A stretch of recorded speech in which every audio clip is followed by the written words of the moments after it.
Futures little change here so far this morning as we get into the middle of the week here. What's going to be a jam-packed Fed day today. Lots of Fed speakers coming through ahead of a speech from Fed Chair Powell coming up tomorrow. Actually, in the pre-market, he's going to be making a presentation at an event in Washington around 8:30 Eastern. So we'll keep an eye out for comments from Fed Chair Powell tomorrow morning. Everyone else coming to the microphone once again today. There's Nvidia gapping to the upside this morning. Long story short, Jensen really likes Elon, and basically everything that Elon is doing, wants to be a part of it, going to invest in XAI to start things off, but saying basically he'll participate in whatever Elon wants to do at this point, which is good for Elon, good for Nvidia as well. Nvidia did struggle yesterday.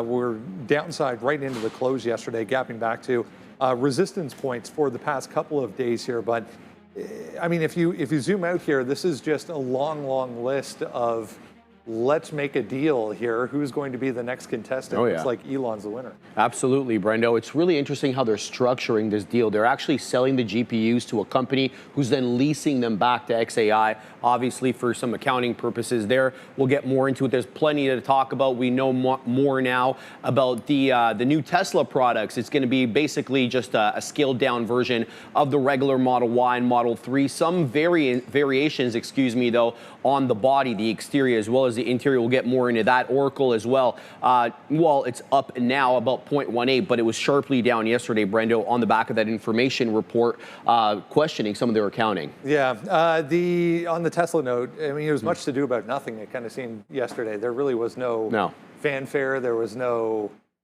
big tweet or whatever you want to call it. It was just, and they're live on the website. Exactly. And then as soon as the market picked up on that, it got sold off pretty hard. But yeah, what is it, 36.9 and 39 for the Model 3 and the Model Y? Yeah, we don't have them on this side of the border yet. But what I really liked, though, Brendo, was they maintained the majority of its range. They didn't really cut down the range, even though they scaled down some of the batteries. They were able to make it up somehow in, I guess, aerodynamics. I mean, he promised, what, a year ago, more than a year ago, a cheaper version or a cheaper model, and now here we are, and it's the same models, just a slimmed down version of them. So I don't know. Anyway, gold. Wanted to mention gold here as well. Just absolutely, if you go to I was looking at a daily chart here of gold futures early on this morning. It's starting to look like a small cap. There we go. And Absolute just waved at 4,000 on the way by and didn't even think about stopping, kept going. I really want to do a bit of a deep dive into the inverse correlation of the U.S. dollar and gold, Brendo, because my suspicion is that the central banks, they're not hoarding the U.S. dollar anymore because of the instability of that. They're hoarding gold, and that's what we've been seeing more often. Yeah, I mean, this chart tells the story. 53% now on the year for gold. Absolutely monstrous move. Obi back with us once again this morning. Good morning, guys. Yeah, welcome, Obi. Glad to have you back again. And yeah, that run up in gold has just been absolutely insane. I mean, we also get the run up in Bitcoin.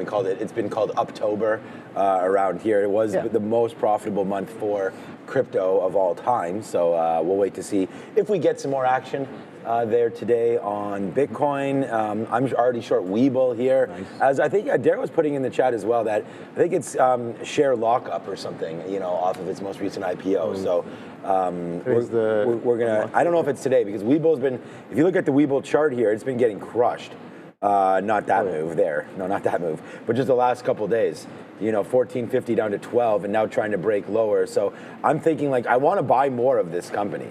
There's no doubt about that. It's just we got to wait now, I guess, until $11 comes through. So we're going to see that. I'm going to try to go short here. I've written it down around here, $12.50, $13. But yeah, welcome everybody. Today we had, I was telling everybody yesterday, like, these Yankees, man, are going to be a little bit of a problem. It's not like their bats are going to go quiet. Yankees, congratulations with the win yesterday, beating the Jays 9-6, and we were up 6-1, and then pulled Bieber. Our bullpen came in and got lit up. And now today we have a bullpen game, so it's going to be a problem for us as well. And then we come back, hopefully Game 5, not hopefully Game 5, but we have Gosman ready, our ace, for Game 5. So Yeah, we are. You know, we're excited. We're excited to have Obi back here once again today. So all good on that front. Trying to find some ideas. I mean, I got the Weeble short. Honestly, man, like I told you this morning, I had a bit of a rough night. I have my layout here, but I'm not too I guess convicted about it. Most of the stuff is from the watch list, list that gets sent out every morning by Adara. Yeah, I think I got Joby from that. I got NNE from that. Like both of them gapping down, so I gotta keep eyes on those.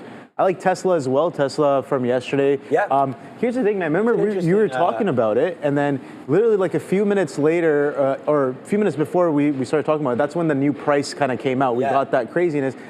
I go back and I review the chart, and I was talking to Jose about it as well. He had the short as well. He's like, this was sell the news. That was sell the news selling, right? It was like that was we were short. I was short the whole day. Candle, yeah. And then boom, boom, boom, boom. You had the 450 short. That was the trade. Yeah. That was the trade, right? And then it just keeps on going.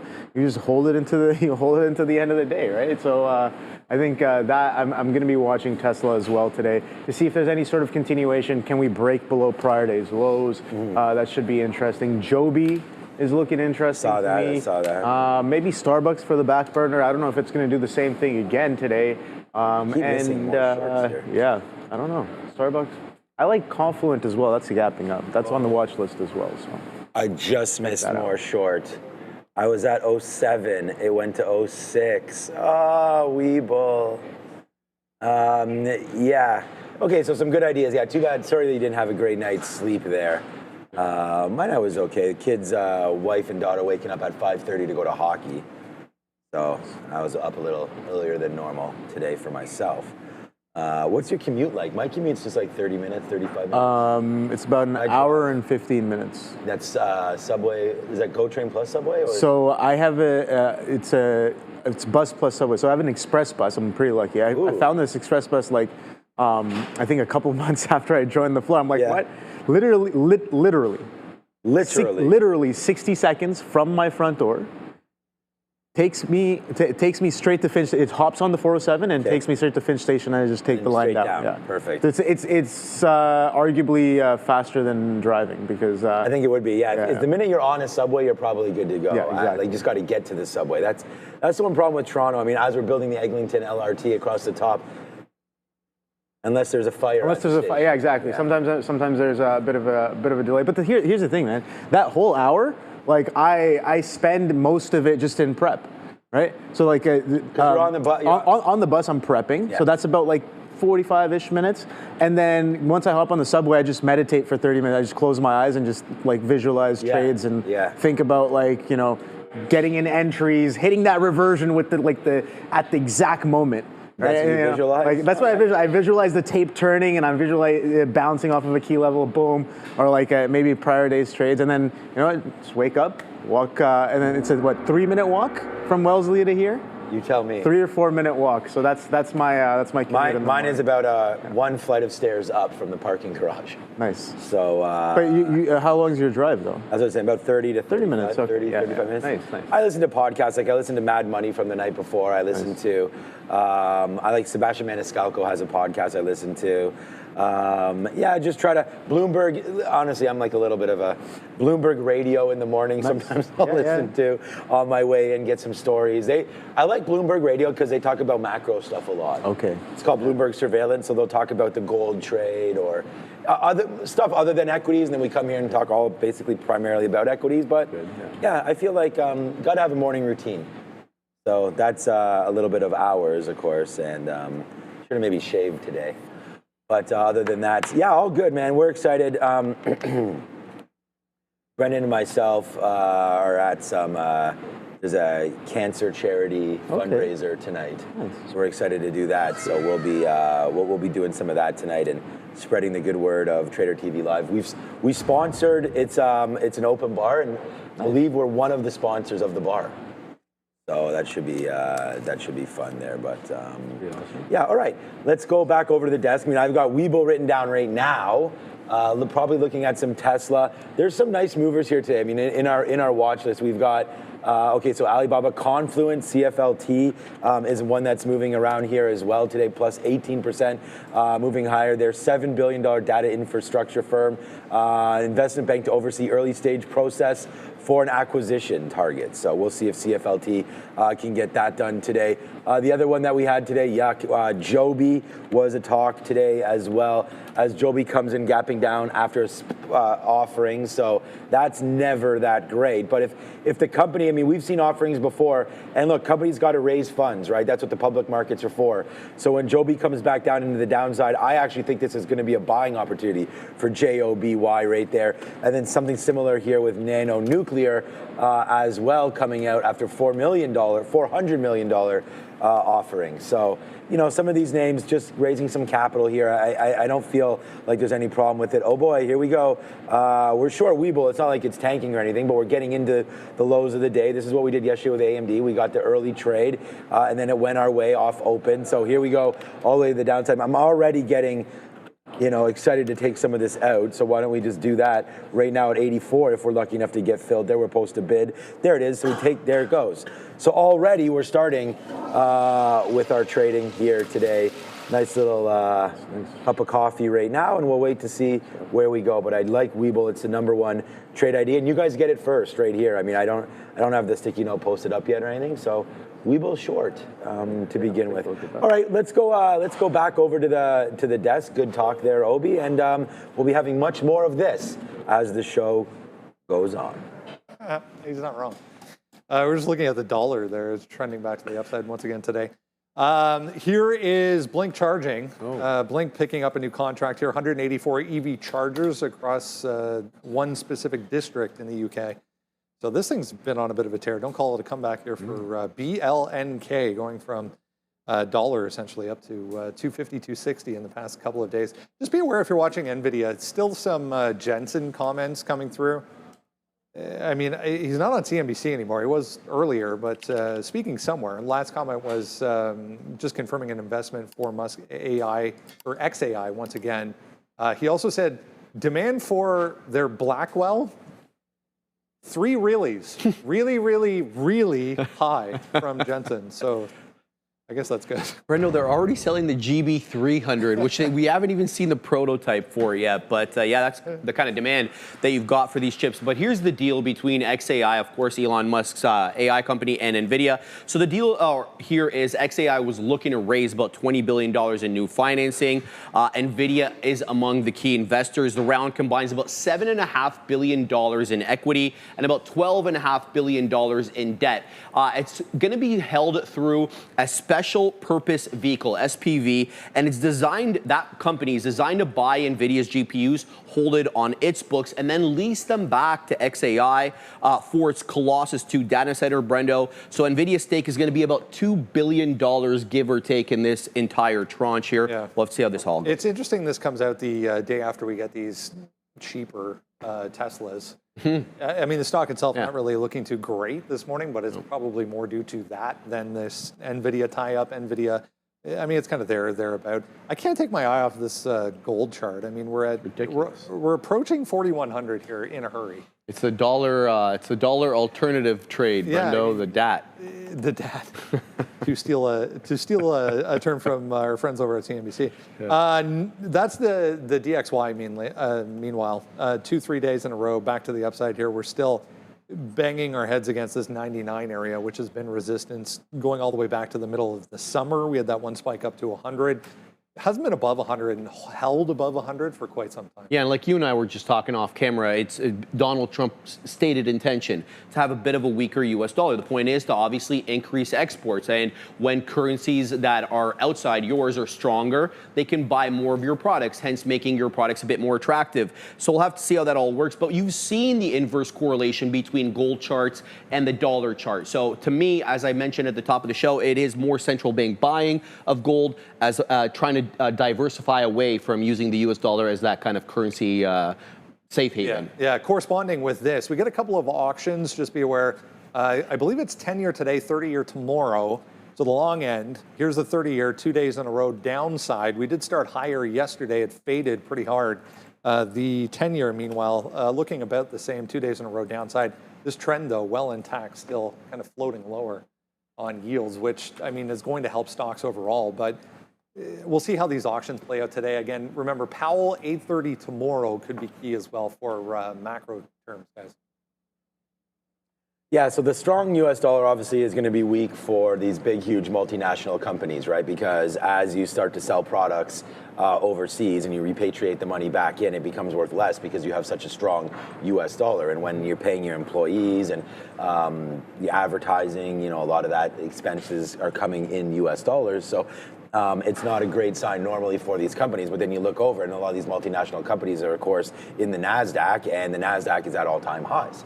And then normally a strong U.S. dollar, to the guys' points up there, the boys' points up there, it normally results in weaker commodity prices. But then now you have copper. I mean, I was talking about this with Brian Shannon last night. It's like he didn't even realize what was going on in copper, because we were talking about gold and silver and TMC, the metals company.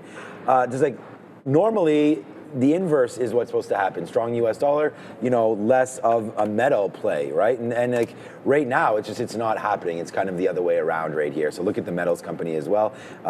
Move up, breaking out through some of these highs. And then you guys mentioned also about gold, and that just seems to be non-stopping either, breaking through 4,000 and up again here today. I mean, look at this thing, right? I mean, this is just extending out over and over and over again. And I think a lot of the gold talk, I believe, obviously is related to the U.S. shutdown, but it's also a safe haven. As we get more and more nervous, we've seen Oracle come to the downside. We had that poll yesterday about what inning are we in for AI. A lot of these gains that have been made over the year, I mean, the Nasdaq, I'm not even sure what the Nasdaq's up 20-something% year to date right here. You get similar returns for the S&P, the Dow, and all this kind of stuff. So it's like, maybe not the Dow. At some point, we're looking to put our money somewhere, you know, and the strong dollar, you know, more money is going into dollar, creating the dollar to go a little bit higher, as we see right now. Is your money safe in the bond market? I mean, that yield's been changing and that curve's been moving around as well. Where is a spot right now to put your cash? And I think that's part of the problem with why gold's starting to go back up to the upside. And maybe that's why October for Bitcoin is a strong month, as you get a lot of traders sort of siphoning out of some of the equity gains that you've had and pushing it back into something that's a little bit more of a safe haven. Not that Bitcoin is safe or anything like that, but it's been known as a store of value, and we'll see if it continues to happen that way. But I'm, even myself, like, sitting in cash is one thing. It's just, when is that moment that there's a lot of cash on the sidelines as well? Yeah. So that has to get back into the market. So I don't know. Any opinions here on the dollar? I don't know. Like, I'm looking at the Dixie here, and I'm just looking at the chart. And the question I'm asking is, okay, we've had a lot of recent policy changes. So when did Trump get into office again? October or November 5th or 6th. Or October last year, November. Yeah, right? Yeah, 24. So in and around here. So I think yeah, about a 9% drop since then. So yeah, we've already been we hit highs all the way in 22, so we remember that. But yeah, it kind of makes sense. Dollar down, dollar pretty weak relative to how we started off in the year, like aggressively weak. From the highs to current Dixie, it's a 10% drop from the beginning of the year. So yeah, a little bit of a rocky road down since that kind of began, but. Makes sense. Gold pushing highs. I'm just like, okay, well, you know, weak dollar. Maybe people are moving to, like you said, things that they find as safe havens. Gold always kind of been that. I mean, the gold standard, right? I think I forget who said this. It's up 53% this year alone. Yeah, exactly. Like that's more of a move than it had in the last 20 years. They say that a bar of gold has always been able to buy you a nice suit. You know, bar of gold, or a nice tunic if you're back in Rome. Yeah, it depends on the size of the bar of gold. Yeah, exactly. I mean, I feel like it could buy almost a lot of things these days. But yeah, $4,000 an ounce. Yeah. All that jewelry that you have there, Obi, becomes worth more and more. I'm telling you, man.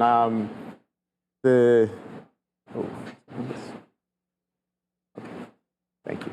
Dropping off the ananas. You know what ananas is in French? It's probably pineapple. Correct. More likely than not, because that is pineapple in multiple languages, except for English. Ooh, okay. All right. An ounce of gold, saying Eduardo. Yeah, exactly. Was Randy just in shorts there? I didn't even see it. It's not the warmest out right now. It's 10 degrees. He's busy this morning moving some stuff around. Yeah, he's busy moving around. Yeah. Moving stuff around. Supervising. Gold, I do want to take a look at the gold chart here. Oh, you do? Okay. Gold by the ounce. We can look at the CFDs here. But yeah, take a look at that. Just boom, we've accelerated. This breakout was interesting to me right here, this 35. And you can see that acceleration. We're starting to push pretty aggressively. This is a weekly chart. You can see that those bars starting to expand as well as we break out of that 3.5.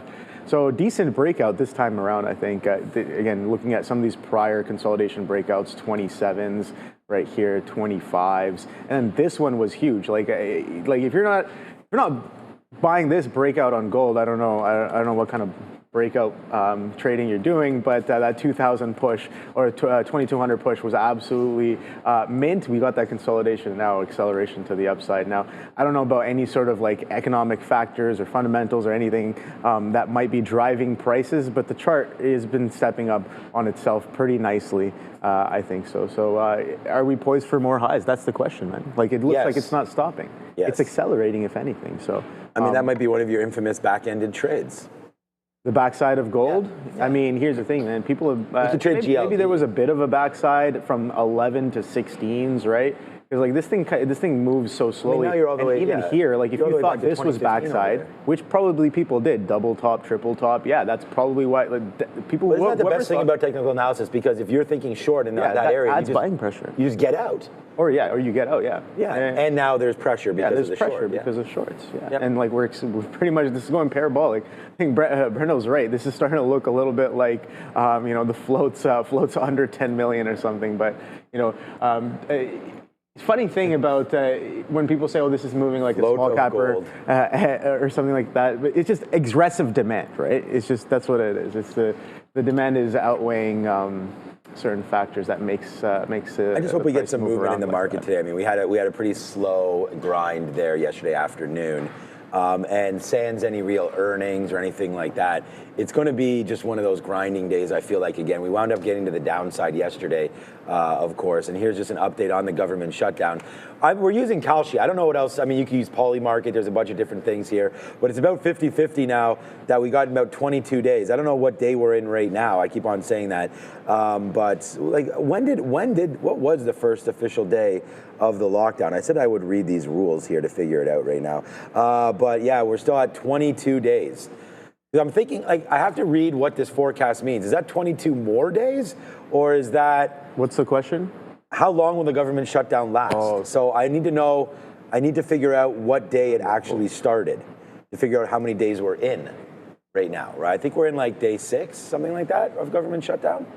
So maybe 2 more weeks.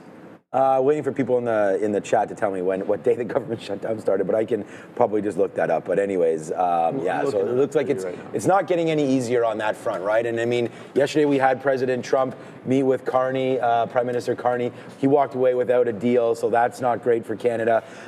We've seen Ford to the downside, GM to the downside lately as well. Tesla with that new model, cheaper model, Randy? Like, I don't know, they just use cheaper materials for the Model Y and Model 3. I don't know if that's a needle mover for me. Did you see that yesterday, the stripped down Y? Yeah, I mean, don't forget the platform exists, the development's been done. Right. So all the CapEx that's been on the books years ago is there. So to put this out the door, stripped down, cost them what? Nothing. Right. Yeah. So I think it's going to help them with the delivery number. Like, they're going to make more cars, and they're going to. And if they can do it and still do it profitably, because you still have FSD that's going to be involved in there, right? The cars are still the technology. If you want it, yes. Yeah, it's $100 a month. Everything exists. So if they can shove it out the door for a cheaper price and get more people into their realm, why not? That's what I mean, right? Like, if this guy's going to build out XAI and talk about full self-drive and AI, the more drivers he has, going to be the better. Right. Katina, man, he's not going to include autopilot, though. No. So if you just want that basic stuff, just to hold the lane, hold the speed, it's not going to be included, but you can cough up $1,000 US, of course, for FSD. So that doesn't make sense to me, Sean. Like, why would I don't even use that base model and then want to throw in $10,000 on FSD, but you're not going to offer me autopilot? There's a portion of the market that doesn't want autopilot. I've never even used autopilot. I've driven on highways. What the hell is autopilot? You can go to sleep while you're driving. I know, but Okay, on the highway. But no, I think Sharif, I think for like commuting around, like you don't really use some of those features. But I like the fact that it's, I don't know what it is US dollars, but it's only $99 a month to add FSD. So forget about, throw that $8 grand out the window, all that kind of stuff. The subscription service, all the automakers are doing it now. You want heated seats, subscription. You want extra power, subscription. You know, it's just if you're price heated sensitive. seats for subscription? I'm not kidding. No, you got to be. There's like the technology's in my car.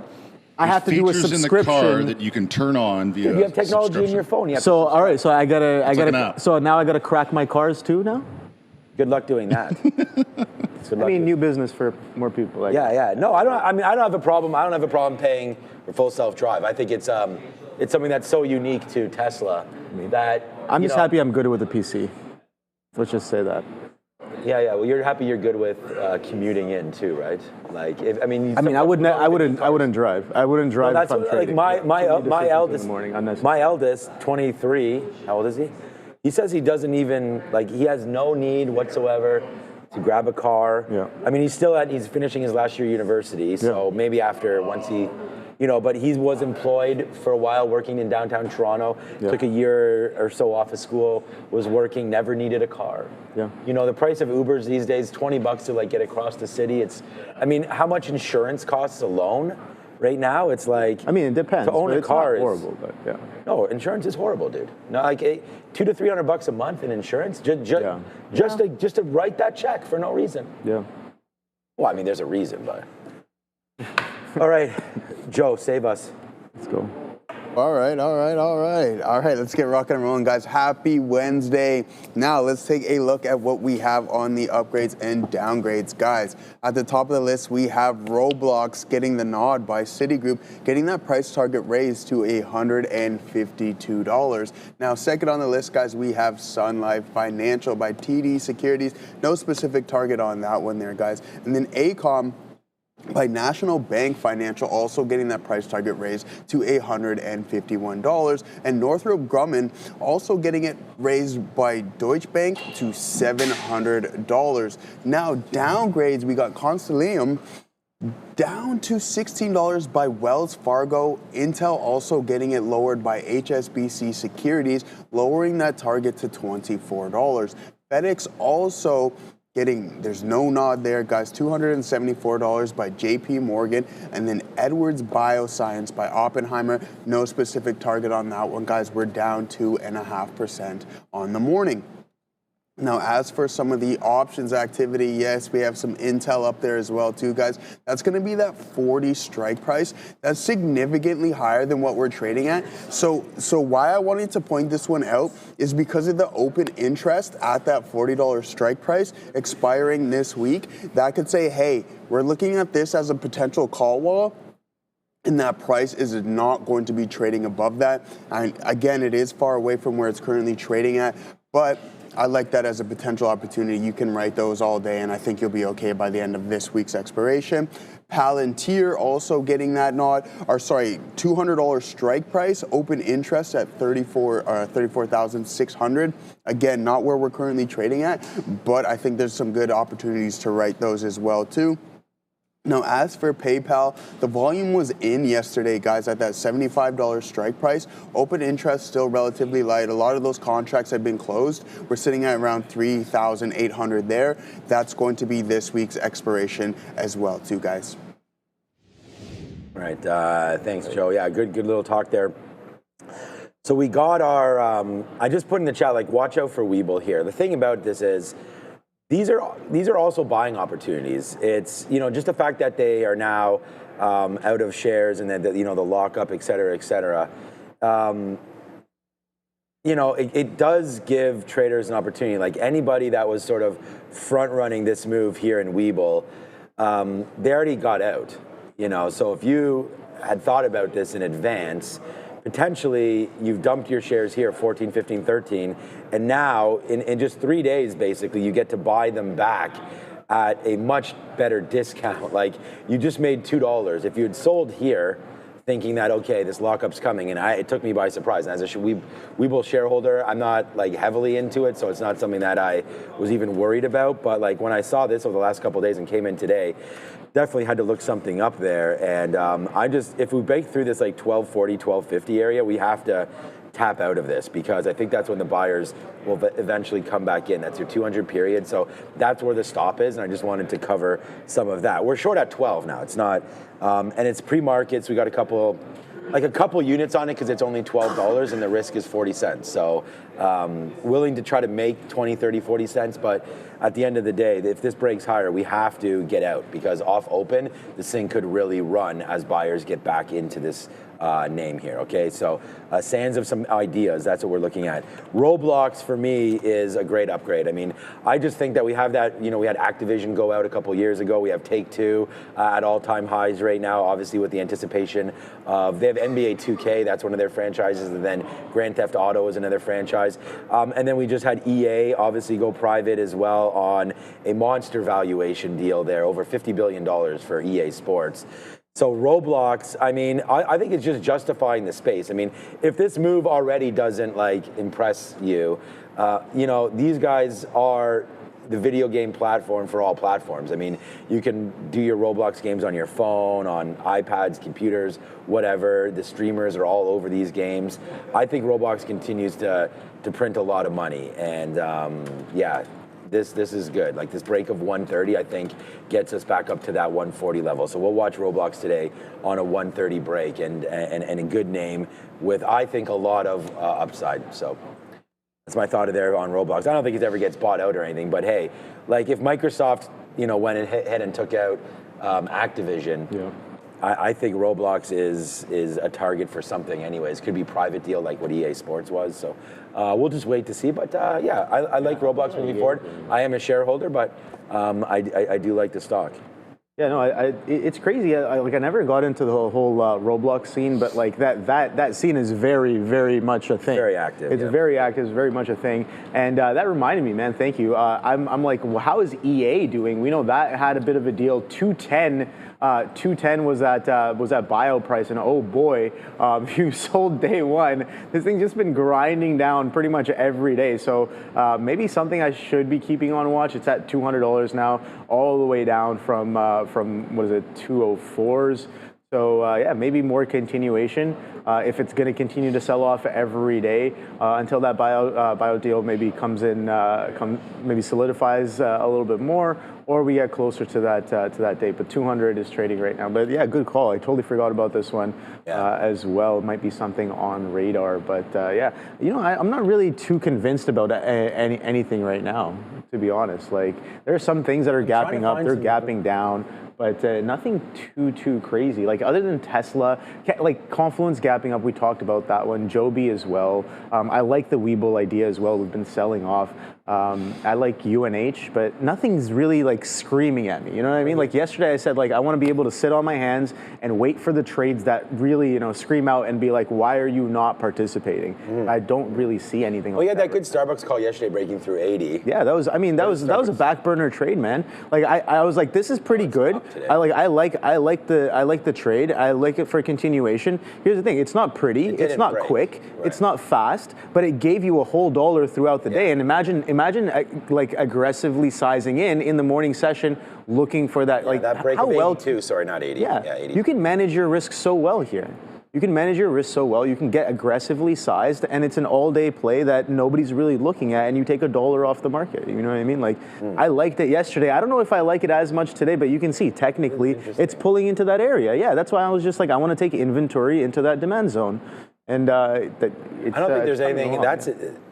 I'm trying to diversify out of tech. That's not, so DraftKings and Starbucks on my mind here because of the dramatic downturn really in both stocks, and both stocks right now at interesting levels right now. So yeah, you're never gonna pick the tops or bottoms of anything, but if you can wrap your head around the macro idea of what it is, you are gonna get ebbs and flows on every single stock, right? I mean, Google 4 months ago was $140 or $100 and $55. You know, now it's $250. Like, you know, what changed in the company? You know, it's just a matter of you got to get those feels going again. You got to get some good stories out there. Sentiment change. And you got to see sort of what they see. It's hard to see the forest through the trees or something like that, and I just think that's the big thing for everything here. So, all right, I'm gonna figure out some more ideas, get this note out, but so far we've got a couple of them. So let's go back over to the desk. We'll talk about our watch list and get this show on the road. All right, guys, I want to let you know the morning note is already out. If you haven't subscribed already, it's super easy. Just right below the video right there, it says join. You click that. Brenda will pop up, but I'm in the show account right now, so it won't. You'll show up. It's $4.99 per month. Super easy. Once you've signed up, you go into the YouTube homepage for Trader TV. You click post. It's going to be the first one there. It'll say members only. Make sure to get that every day, guys. Just click read more, and there she is right at the bottom right there. Sent to you guys exactly right at 8 o'clock every morning. Let's start with the futures, though. Let's take a look at where we closed out yesterday on the ES December contract, 67, 61. We didn't quite make it through 6,800, but we tapped it again, so we're going to continue to use 6,800 as our first resistance point. Overnight low holding that 50-point area, 67.58. If we continue to hold these higher lows, which we currently are here on the 4-hour chart, 67.50 as our support level. All right, let's just get right into it here. There's a lot to talk about. I was just reading through a note from Wedbush on Tesla and these moves that they made yesterday. Tesla's cheaper model, key to getting back to the 500,000 delivery goal that Elon has set. Wedbush said that Tesla's new lower-cost Tesla Model 3 and Model Y, priced at $37,000 and $40,000, are a first step towards regaining that $500,000 delivery mark. The firm sees the move critical ahead of the EV tax credit being removed, but said they were underwhelmed by the measly little $5,000 deduction in price. Just a quick note on that note that Sharif was talking about. If anyone is still seeing $6.99, I reached out to YouTube. We have a guy at YouTube. Their response was, it's an Apple thing. So we apologize. If you see $6.99, it's because it's iOS. Apple increases the prices that are displayed on their own. Apparently, Google and Apple have been going back and forth about this for quite some time. And he said there's still no resolution, but apparently it's an iOS thing. So if you try and do the same thing from Windows or you try and do the same thing from Android, you'll see the $4.99. Get it together, Apple. Their AI, now this. Come on, Apple. No, seriously, though, let's talk about this Tesla new launch. So as Brendo mentioned, a new Model Y, a new Model 3. They're their very, very base versions, $39,990 for the Model Y, $37,000 for the Model 3. These are the lowest prices for either model that the company's had since 2022, so good look there.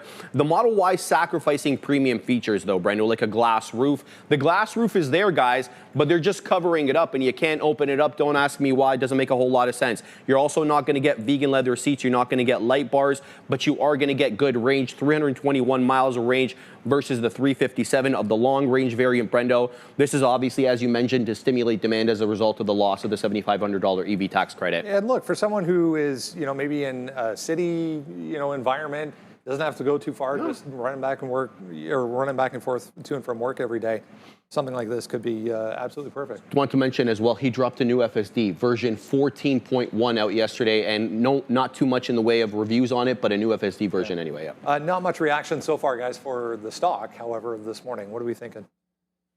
Yeah, no, I mean, man, that glass roof might be there, Sharif, but I think there might be a monthly subscription to kind of unlock it. I don't know just yet, but we got to wait and watch out for that one. But in terms of the stock here, yeah, not doing too much. I think the trade yesterday, after reviewing it, was a bit of a sell the news event after we got that price for the Tesla. We did get aggressive selling. Let's just go down to a shorter time frame and see when and where that came in and what kind of price action kind of followed that initial response right here. So around 221, 222, that's when that price was released. That 450 was already holding as a bit of resistance on a day where we're continuing a bigger picture sell-off and aggressive selling. You can see that increased volume on the sell-off as well, and lower highs, and pushed in all the way down into day lows after this news event. So I don't know. Maybe do I put in a bit of an anchored VWAP here? Oh boy, you can see how that respected so well, and we're holding that right now. So sellers from yesterday,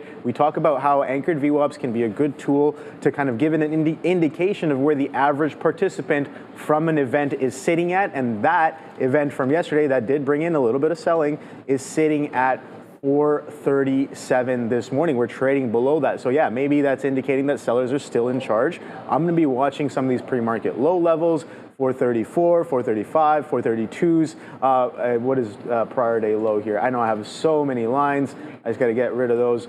Prior day low is 432.45. So I'm going to probably be watching in and around these levels if I'm looking for sellers, right? I don't know what Tesla's going to do. If we pop and drop, maybe that 440 is going to be interesting. There was some sellers that stepped down 442s. So continuation on Tesla is a little bit of the story, but I think here's the thing, man. Higher time frame, we looked at this a little bit earlier as well. We'll go to like a 15. There's a bit of a support happening here in and around this 420 area, 415s, 416s, just shy of that. So whenever we come into here over the past few weeks, we've been bidding up pretty nicely. So if we do sell off, maybe I'm looking for buyers in and around here. I don't know if that's going to happen today, though. I don't know if Tesla's going to drop $10, $15 on the day today. We'll see. We'll see. But that's where I see some support. So I mean, I have Tesla on my note. I mean, we yesterday was a big day to trade Tesla for me, and it was, you could see we were just, this is what yesterday looked like, short, whoops, and we had this trade. So yesterday we were really flipping short, and you know, we marked it down there. We had the 450 short on our sticky note yesterday, and it was just cash the whole day. And you know, we'll go back. I mean, I like to, I don't have the sticky note out yet. I like to have similar bias if nothing has really changed, right? And so I don't know if we're going to get back up to that 450 today. I don't have that marked down. I have that level that you just mentioned, 440.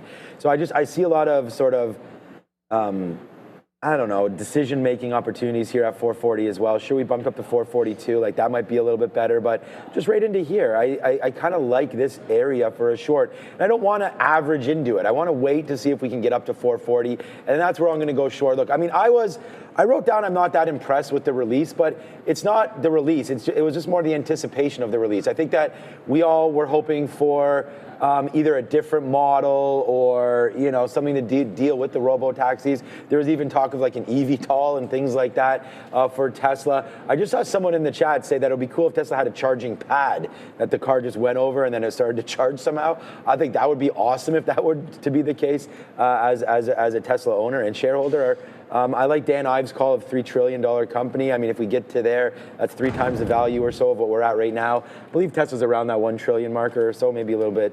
Well, with this most recent move up, yeah. But so, yeah, I'm looking short on Tesla. But if we break 440, then I do think that the run might be on. So, hey, look, 450 is your ultimate spot. It's tough here in the pre-market to call a short because we're up, right? We're up 0.7 and the market's 0.13. If we've learned anything from Tesla is the open can be very, very tricky. Like yesterday we fell from 450 down to 442 only to make its way all the way back up. So let's give it a couple seconds to settle out.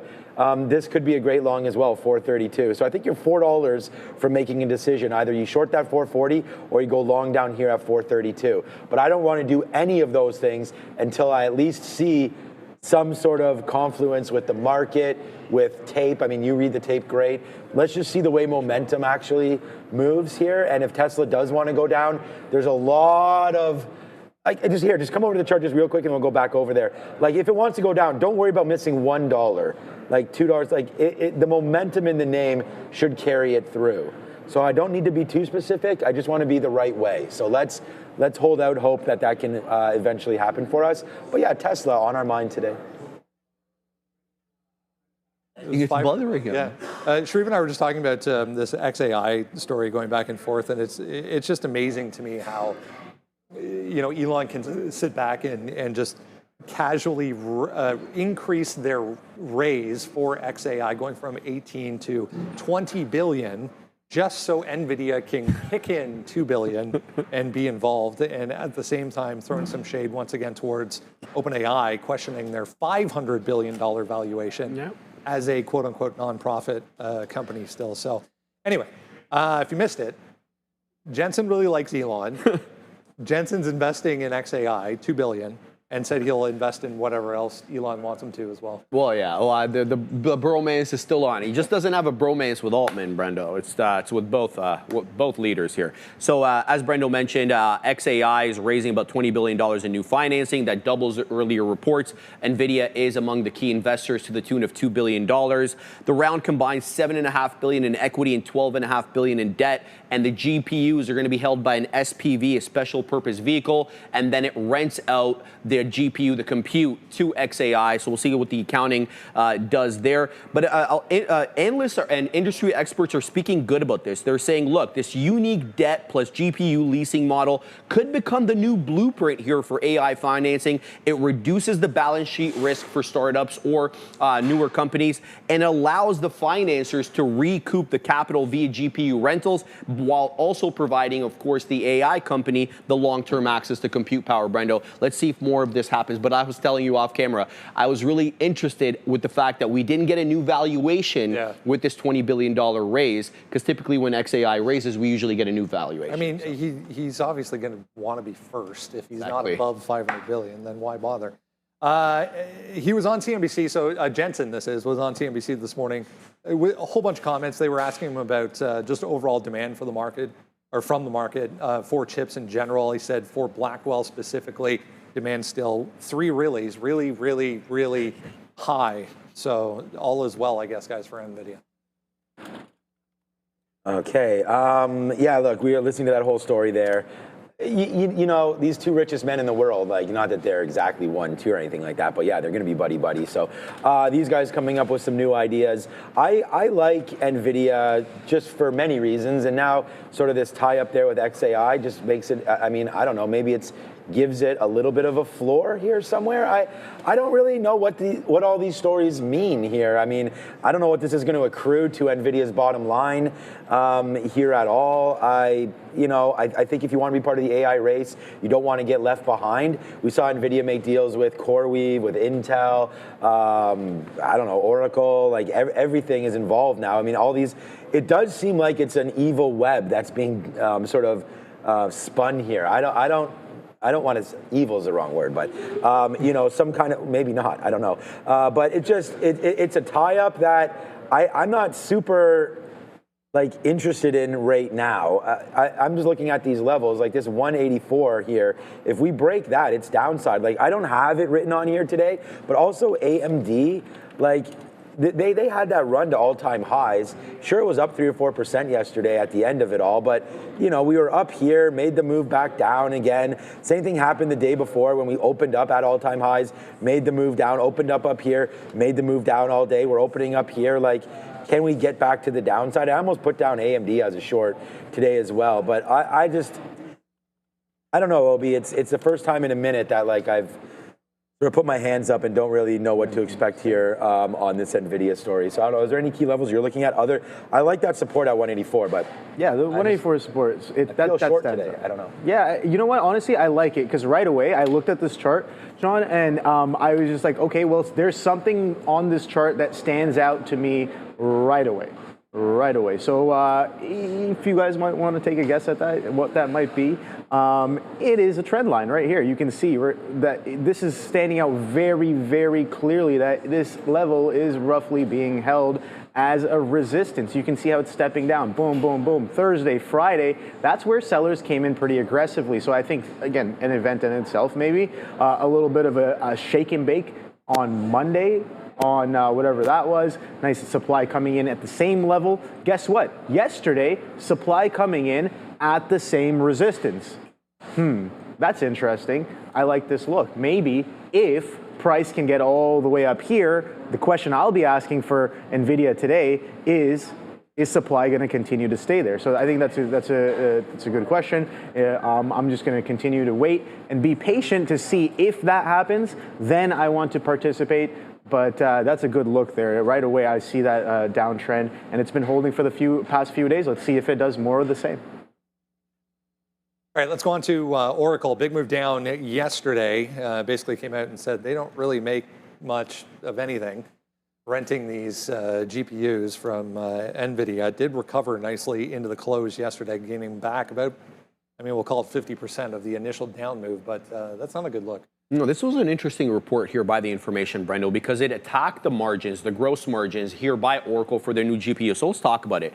The Information report, the company's AI cloud computing business has slim profit margins relative, of course, to its traditional software operations. So Oracle generated about $900 million in AI-related revenue, but only about 125 of that 900 was actually gross profit. That's about 14% gross margins. Compare that to their software revenue, which is typically 70% gross margins. So the high server rental costs tied to NVIDIA's GPUs are really what are compressing profitability here, Brendo. So we'll have to see exactly how this all gets straightened out, but some food for thought. Yeah, that was a big sell volume that came in behind that initial release yesterday. We are higher here so far in the pre-market, so let's see.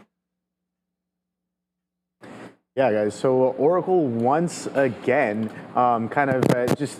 it showed us what it has yesterday, right? It's more of the same, and I'm seeing this kind of weakness more, a little bit more and more on this name. You can see, yeah, marked out some levels or some anchored VWAPs, beautiful kind of a push, and we got that aggressive selling off of that as well on the backs, very much on the backside of the move right now, failing some of these key levels that we did kind of identify early on in the move. But yesterday's intraday catalyst, man, showing, like I said, showing us more of the same. You can see that I already have my anchor on there, and we did reclaim. That was a nice long at the end of the day, but this is what I'm watching here. Can we get back into these reference prices? But it seems like sellers are looking for any and every chance to kind of participate in this name over the past couple of weeks since that aggressive push up on Oracle. So we are gapping up above, or not really gapping up, but kind of trading higher than the relative lows from yesterday, the aggressive selling lows that we did get.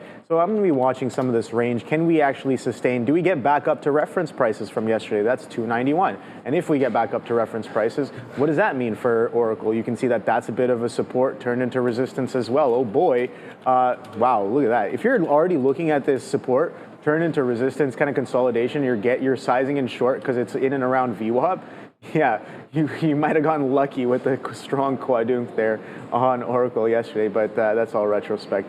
I like the stock. I have it on watch because it is a day two technically off of that catalyst. But bigger picture, since that pop, we have been downtrending, so it's just been doing more of the same, maybe a little bit more aggressively. Yeah, look, I mean, talking about losing on their profit margins there, not great, obviously, for Oracle, coming through high servo rental costs, of course, with these NVIDIA GPUs. The long-term view, though, I think for Oracle is positive, right? I don't want people to forget about that TikTok news. They're going to house that data as well. They've got some big deals signed up with Google, and they have a lot of customers, the OpenAI deal as well. So I think it was just way overdone to the top side. I mean, a big name is not supposed to move 40%. Like, it went from 220 to 340 on the day of its earnings call, right? And so you just got a earnings release. So you just got to be careful. There is going to be a pullback, but the 50-period moving average looks pretty good to me, man. So I think Oracle's a buy at this level. But this is another one that's a house of cards, right? If the whole thing falls down, Oracle will get hit. I mean, that was a huge move. It tripled. It's a triple since April on this monster company, right? So I don't know. Like, I remember buying this thing down near that $100 marker like a hell of a long time ago, and it did have a roller coaster action. So this type of movement for Oracle, we've seen many times before. Up, down, up, down, down, down, down, down. Back in again, down in 219 before taking off there into earnings. So I just think that it's a buy candidate anywhere around these areas here. It's not something that I trade really intraday on news like this, but I like Oracle, and I do think it's a stock worth owning. I mean, and at these levels, it's become more affordable than it had been in the past, right? So I like Oracle down here, and I think it's worth picking something up if you can get into that 270, 260 area, the 50-period moving average. Let's go to gold. We mentioned it early on. If you missed it, here's the chart. I'll zoom out here a little bit. That's a daily chart of gold. Kind of waved, as I said, on the way by 4,000, just kept right on going. So we're approaching 4,100 here, 53% on the year now for gold. Yeah, I think Morgan, was it Goldman or Morgan yesterday said 4,900 for gold by the end of next year. So they're not worried about the technical, how extended it is in a technical perspective. But as we spoke about to start the show, it really does feel like gold is being bought up aggressively by central banks. And you're also able to see that at where gold spikes. It's typically the European and the Asian session who are adding this to their portfolio. So, and that also correlates with the weakness in the US dollar, typically an asset held by these central banks. Doesn't feel like it is much anymore, Breno. They're preferring gold now. If you go back to 2025, I was just looking, this bottom here to top was 38% on the last time it really made a move of upward trajectory. But then we had that long few months of consolidation. Now, you know, we go again all the way up to 4,100, again, 53%, you know, on the year at this point for gold. At some point, guys, this has to have some sort of pause at least. Does it? I think you're right. I mean, all things eventually, you know, come to an end or so. But I mean, this trend right here, 6 or 7 straight up days right now for gold. I mean, I was just looking some stuff up, like, you know, part of the risks here that we were talking about obviously revolve around the government shutdown now starting October 1st, now in its 8th day. So, you know, up every single day since then. We already talked about the strong US dollar as well, but I think you just want to stay, I mean, this, well, we showed it hasn't been strong since the presidency, but you know, recently pretty decent strength there. And I think that gold, I don't know where, like you can't expand this chart. It's not like we're getting to any tops or anything like that. We've already blown out the top, and there goes gold. I mean, you're at all-time highs. It goes back 20 or 30 years when last time we saw any levels even close to this. And I don't know where the pullback's coming, Obi, and I don't really see a reason for this thing to go. Weeble must have just came out, by the way, with a buy imbalance. I'm thinking, yeah, there it is right there. So we were just putting out some bids to think about getting out down here because we are in the money, a whopping 5 cents, and now it's going up now. We're against us 25. So I have one more offer up here at 12.30, and then if we break, my stop was always this 12.40. So it looks like Weeble with that buy imbalance, which is still here, continues to go to the upside. So we'll have to watch out for that. Archer, I know that's a name that a lot of traders look at as well. That's a sell side right now. Nvidia with a buy side. But any opinions on gold right there? I mean, we can give all the macro reasons in the world for why this thing's going up, but honestly, like, I don't think you want to fight it. I think you just wait for pullbacks and potentially get long. Maybe there's an area that you can find. Always like, you know, tiny things.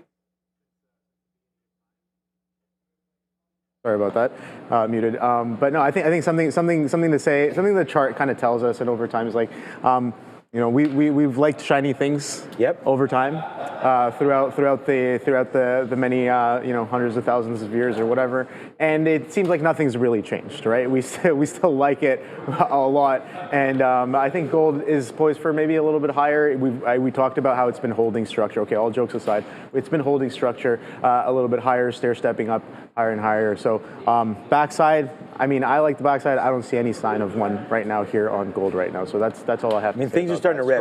The Nasdaq's starting to rip right now, like on these buy imbalances. SoFi's a good talk.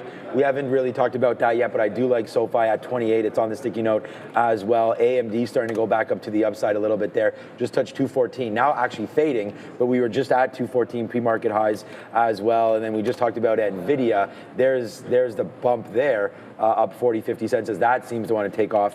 And then Microsoft already broke through a pretty nice level as well in and around this 500 to 520 area. So we're going to wait to see if Microsoft can get through. There it was right there, this 520 break area. I like the long here for Softy. But yeah, we're starting to get up there right now with only 2 minutes to go. Let's go find out about ASTS.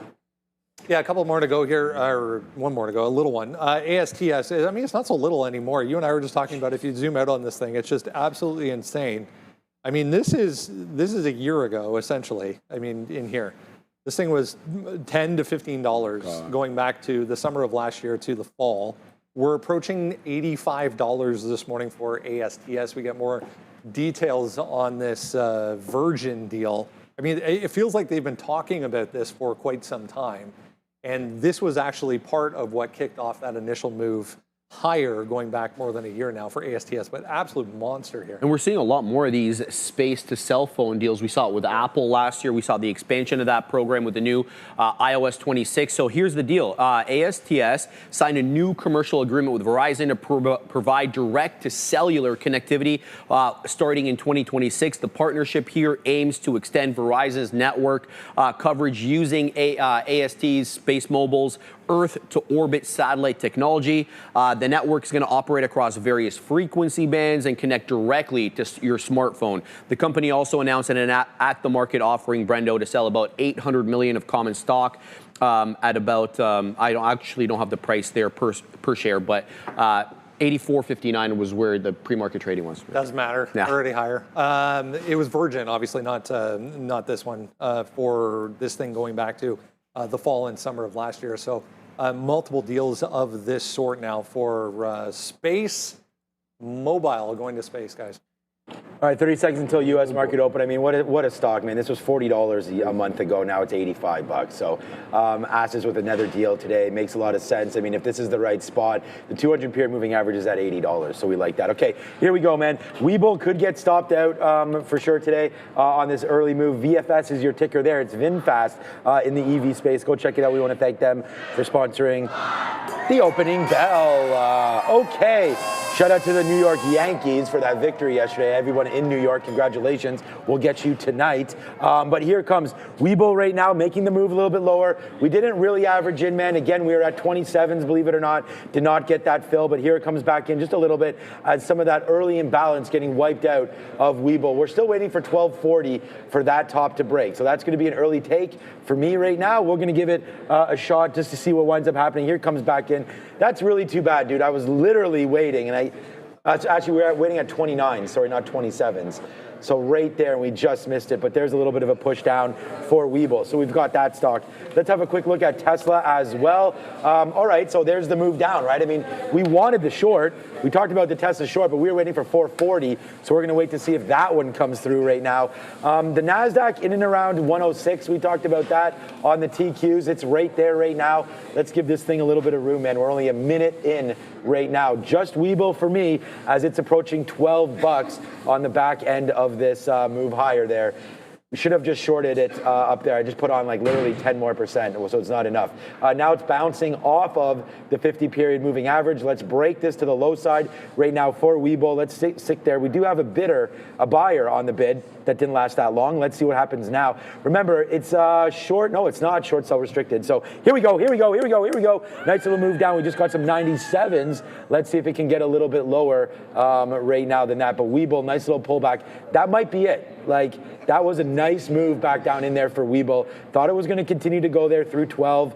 Let's see. We did have that big buyer there.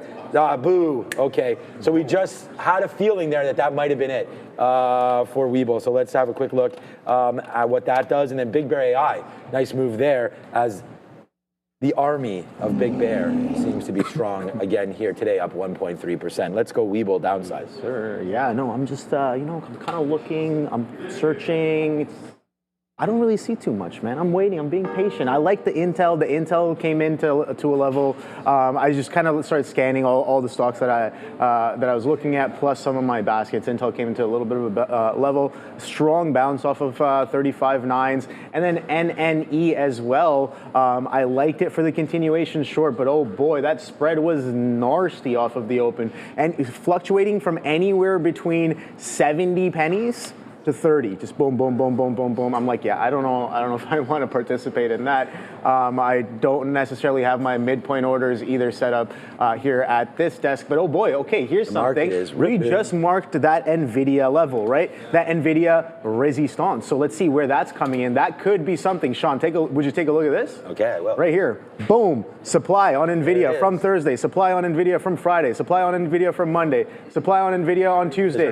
Guess what? I want to see if there's supply in and around 188. That's coming in right now on Nvidia. Or do we actually break out today? Things are getting a little bit exciting, and that coffee might be kicking in as of right now. So support and resistance, we're ripping up right into these levels here above 88. OB plus coffee, man. What does that equal? What is OB plus coffee? I don't even know, but this market is ripping to the upside, man. Know, OB. Are we going to get a multi-day downtrend break, or do the sellers are the sellers here and they still step in? This market is hella aggressive. Do I want to participate a little bit? We had you know AMD. what? I don't know. 88s is holding right now on the offer. Let's give it a couple seconds there. I want to see, like, again, if it's holding like that, we're not really getting any selling or buying, maybe we're poised for some continuation. If it's going to be a bit of a doji, here we go. We're coming into that area. I'm looking for sellers to start to step in. I have no idea. I'm more than willing to be wrong multiple times on this, but with the market ripping as aggressively as it is right now, ripping. We'll see. We'll see. I'm going to take a couple stabs at this. Why is the market doing this? Like, what stocks are going here? Yeah, so I just want to say, like, I just tried to get AMD here at 1250. So if it can come back up, we'll try that again here on Advanced Micro Devices. Actually, sorry, it was 1275 is where I put the order. So as we come back up here, the market is taking off, and AMD started going down. So I'm going to try to take a. There we go. We take a little bit of a fill there. I'm waiting at 75. There we go. So now we have a little bit more on we have our first fill there on Advanced Micro Devices. So here comes down in. Let's take something out at 50. We just got that. Let's take another piece out in the 30s. There we just got that. Holy crap. What exactly is happening right here again? Obi, we just took the short and it's printing right there. So we'll take some more outs as it comes back into VWAP. We take a 20. There we go, man. We're short right there. 75s. We just gave that short to you right there. Let's see what now winds up happening. I don't know if it's going to last for too long here, but we're already out at 20%. There we go. We get another fill at 20s here. Let's see if it wants to drop back in. What level is that? 211.70. Let's put a bid at 212. Like 05, and then we'll wait to see if we get a little bit of a lower count there. We do have a couple fills on Weeble down into here, but those are like, again, 10 cents or so worth of a fill. So let's wait to see if we can get a little bit lower. My best out right now is 95 on Weeble and AMD. Good thing we got a little bit out there. We're going to watch out for this pop, right? Breaking through 214, we don't want this anymore. So if AMD can break through 214, we're out. But two early trades, now we'll average it up as there goes AMD right now. As the market's pulling down, AMD pulling up. So I'm going to have to deal with this. Pull it up, AMD, but not too far, man. I want to get short. I don't want to get stopped out. So right now we're averaging into this AMD. We have half a unit only right now. Oh boy, yeah, no. So sellers are starting to come in a little bit here on the market and in Nvidia as well, but we'll see. We're still kind of consolidating. I got to give it more time. Don't have too strong of a conviction just yet, but we'll be right back from Madeira. Yeah, one thing that's not really seeing selling right now, at least not too much, is Micron MU. I just saw this one getting a price target increase about $30 here from $195 to $225 from UBS, and they maintain their buy rating. I want to remind you guys as well, no economic data today. We do have a 10-year note auction at 1 p.m., but that's it. Fed's Barr is the most recent Fed to speak here at 9:30 a.m., but apparently his prepared remarks contained zero references to economic outlook, so nothing to worry about there. Fed's Muslim started at 9:20. There is a chance he's still speaking. I'm keeping an eye out for comments. Back to you. So the one to get. All right, like AMD just like took off basically, so we'll have to slap a fail on that one. I mean, we can't, you know, like we always say, we got to go both ways, right? I mean, you have a negative trade, you got to take responsibility for that, and it just broke through that 214. So there it goes. Okay, what do you got? There's the supply. You got Nvidia there's the short? Supply I was looking for. Maybe. I don't know. Go ahead. I mean, it's coming right into VWAP. Where's VWAP? I should probably know that before that comes in. I got 87.05s on one chart and 87.20s on the next. So we are technically hitting. Yeah, we're technically hitting that VWAP area right now. So nice little reversion to VWAP off of an area where we've seen sellers come in, and market's kind of holding, right? Market's kind of holding up. So we'll see if this comes into fruition as of right now. Apple with a strong top wick on the day. Amazon selling off. Guess where Amazon's touching once again? A little bit of a reversion. I've been calling it out all week. Triple twos once again. I wonder if there's some sort of a strategy where, you know, you can be like, oh, it's going to be within this range, and as long as the price is within this range, I'm making money. I think Joey O might know a little bit about those right there. But yeah, Amazon around those triple twos, man. It's been knocking, some condors for real. Amazon's been knocking on the door of that triple two from both sides. No idea what it's trying to do here, but there's some aggressive strength. Oh boy, so I went short AMD again here, which is not going to be VWAP, right. and that VWAP bounced pretty aggressively here on Nvidia, so it could be wrong. very well here on the day. But the other one I was looking at was Tesla. Yeah, okay, there it goes. There's Nvidia. It might be stopping me out, but like I said before, more than willing to give it a couple of tries here. Tesla, 427 currently. That was a one to sell because that is aggressively pushing to the downside as of right now, and the NNE as well, man. That initial pop wasn't so pretty, but that's those selling coming in, that continuation coming in pretty nicely as of right now as well. So didn't really cover anything on Nvidia just yet. Unfortunate, but buyers come in right off of VWAP. Maybe we're poised to actually break that going into the middle of the week. No idea. But the market's hella strong right now, on top of 25,000. Interesting.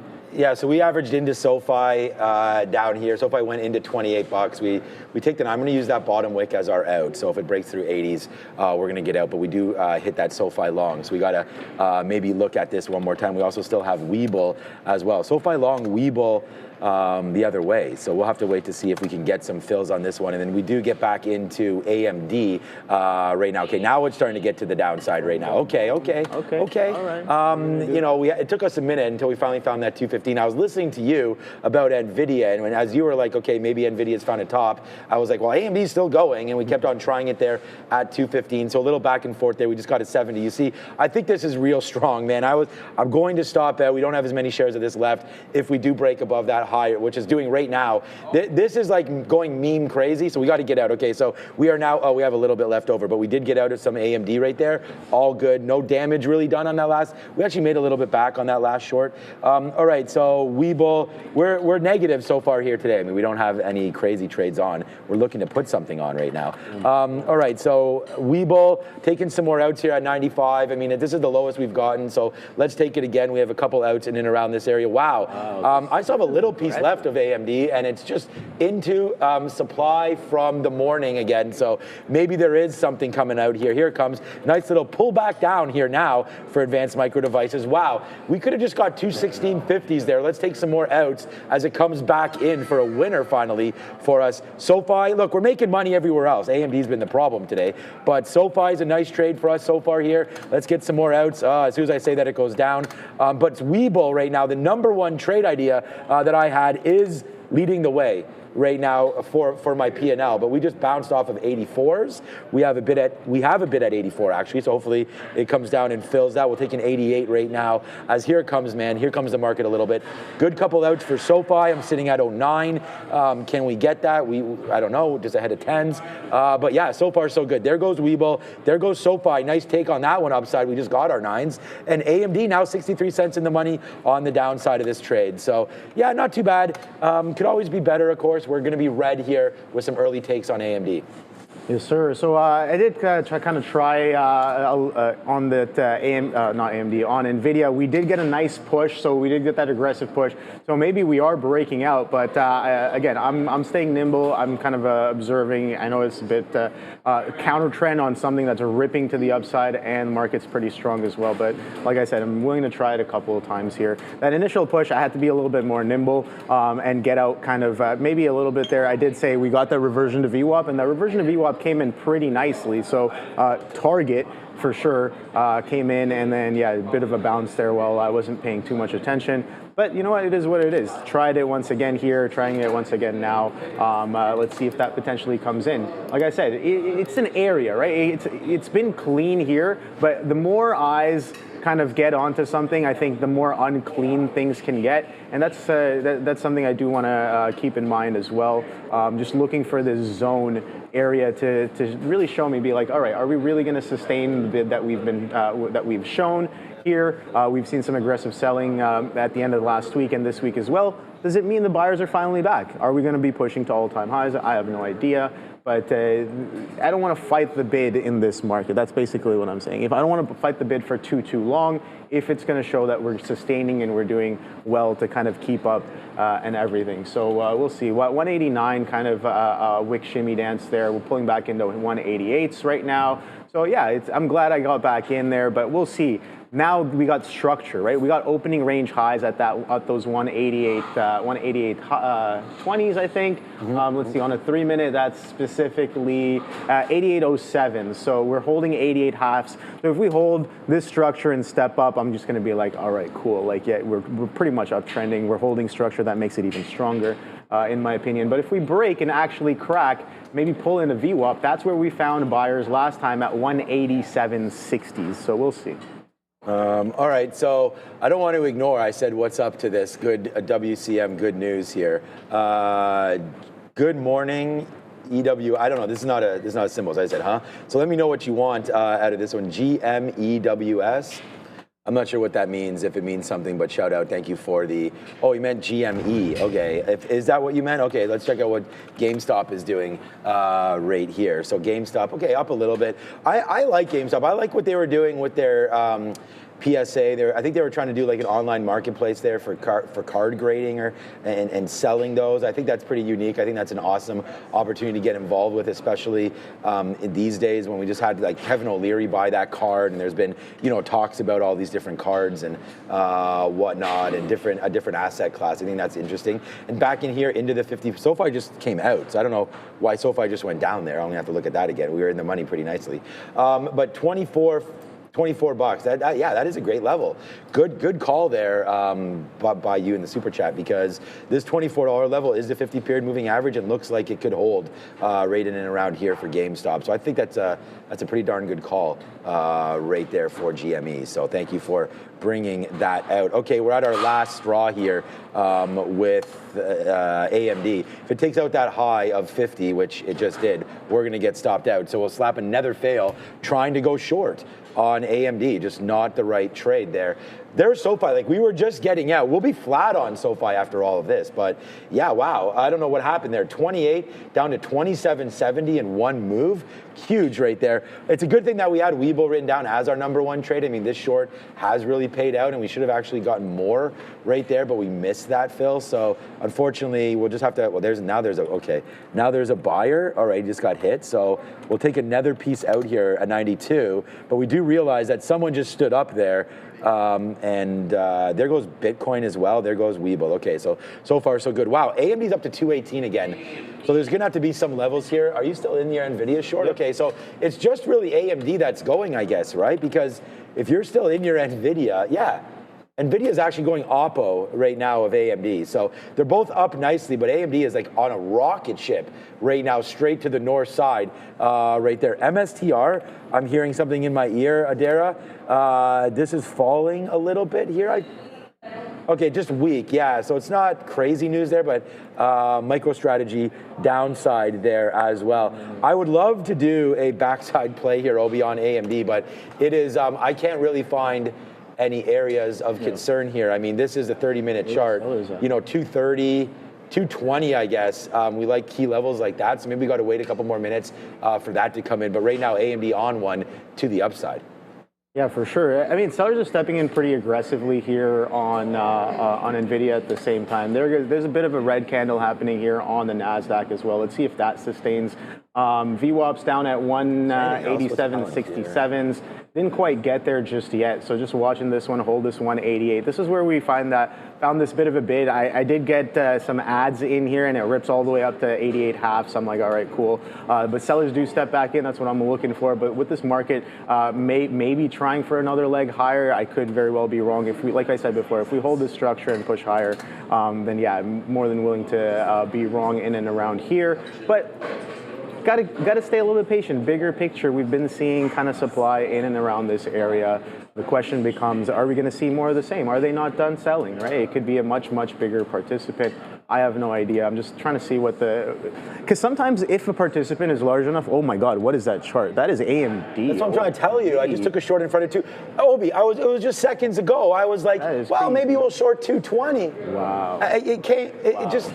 It's off, and that's why I was asking you about your Nvidia, because not the same stocks. Right, okay, well, I mean, shit, man, what a bad trade, honestly. Like, just now we're fine, man. We're short right here in the 70s, but like, this is just, and we're not using the same amount of shares anymore. I'm just trying to see if we do get a pullback, no matter what shares we have on, we should be okay, because this pullback, whether or not it's going to happen or not, if it does, maybe we do get into here. Like, I don't even, up 4%. Was there also AMD news, Adara, or something? Like, upgrade on AMD, but upgrade, okay, that's fine. But up 4%, thanks, Joe. Thanks, Joe, for that one. Yeah, I don't know.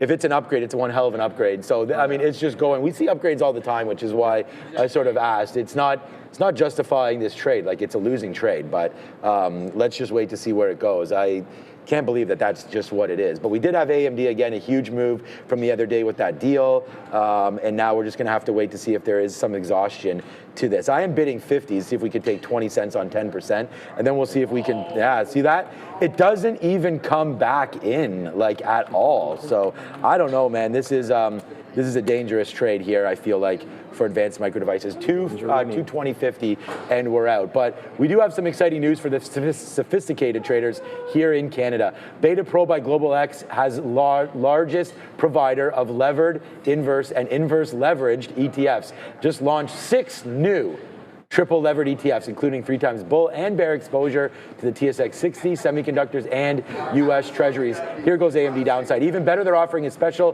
fee rebate, dropping management fees of just 65 basis points by December 31st. Go check it out ASAP. That is Beta Pro. Thank you to Global X for sponsoring. Okay, here we go. Nice move. Now we get it. We'll celebrate it, but we're still going to be down for now on AMD. But there it is. A nice pullback down in. Here it comes in. So, you know, upgrade. Nicely done today for anybody that went long there. But now we get a little bit of revenge as we're $1 in now on the short, but we're still down on the stock. So we're not trading P&L here or anything like that. We're just trying to watch the price action. It just bounced off 219, so we take another piece out there at 219.20. But yeah, nice little move down, but then a rejection down low, and now the bid comes right back in. So good thing we were covering a little bit of that down there near 219. But so far, it looks like the OB short there on Nvidia was the right call in the space. Weeble trying to find its footing again. I'm going to take another out here at 97 and just sort of make back like a little bit of what we lost on SoFi here, and we'll have to watch out for AMD as it just took out 220 again. Obi, this stock is crazy right now. 220s, that thing is absolutely wild, man. Great job, like being involved with that one. I mean, I missed it. I mean, you're involved with it. You're watching it, right? That's the one. It's going crazy. So I think either way, we've seen the ones that go crazy. They give you the opportunity to kind of go both ways, on the move up, on the move down as well. So definitely in terms of like watching the right names, AMD is the one right now. I'm just staring down this Nvidia as it just chops around on top of this opening range as of right now. Again, 187.70 is still that VWAP. You can see it's building up on top of it here, and I got 187.70. So that's it's about a couple quarters away right now, and you can see the Nasdaq as well. Attempted to push a little bit higher, pulling back in through the high of the prior 15-minute candle. The ES, though, absolutely nothing. Just kind of chop sideways here. Here comes a potential test into VWAP right now on Nvidia. Let's see what we do in and around that VWAP area. Again, 187.70, so only about 30 pennies away from there. Do we sustain and hold 188s? That's opening range highs, right? So if we're going to step up on top of structure, that's what I was looking for. But I guess we've been kind of chopping it. So we were looking for supply in this area. It's showing itself a little bit. The question now becomes, is there enough to follow through? Right? Is there enough to follow through? The market is distinctly strong, specifically Nasdaq.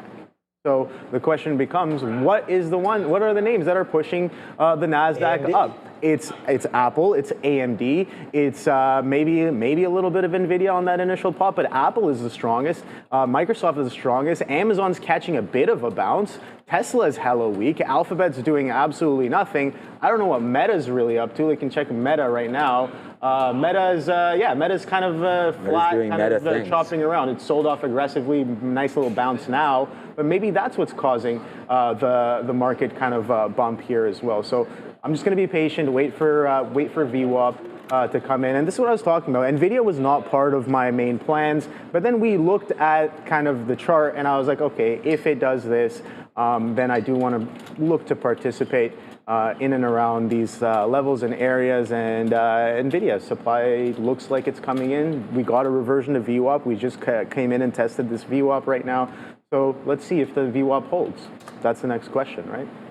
Yeah, no, I'm trying to be patient as much as I can here with this AMD trade, and our average price now is we're out about 75 cents at 220.70 right now on advanced micro devices, and I don't know, like I was going to use 222 as our stop, but again, like on an upgrade up 5%, it just seems a lot right now. I don't know what exactly is going on there, so we're just going to stop out right now as there it goes. So I hope that wasn't officially the top. I'm still holding on to a little bit of this.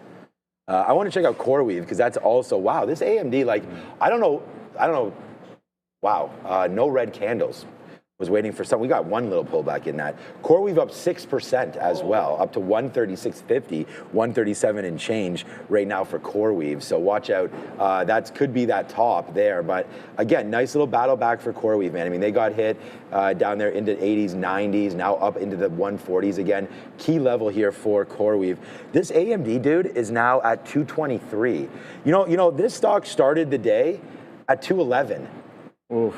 You know, there's like, we should have got out of it, obviously, once we broke through VWAP in this little area of concern. We don't even have AMD written down here as an idea, by the way. So I don't know, man. Now it's just Rip City. We just have a small piece holding it just to see. But yeah, at least we got out there. We were going to get out at 220.50, and I'm like, I don't really believe it. But yeah, believe it or not, it is now just an absolute monster there to the top end for advanced micro devices. Like no stopping in sight now. I mean, that most recent high there, we are going back to all-time highs of 228.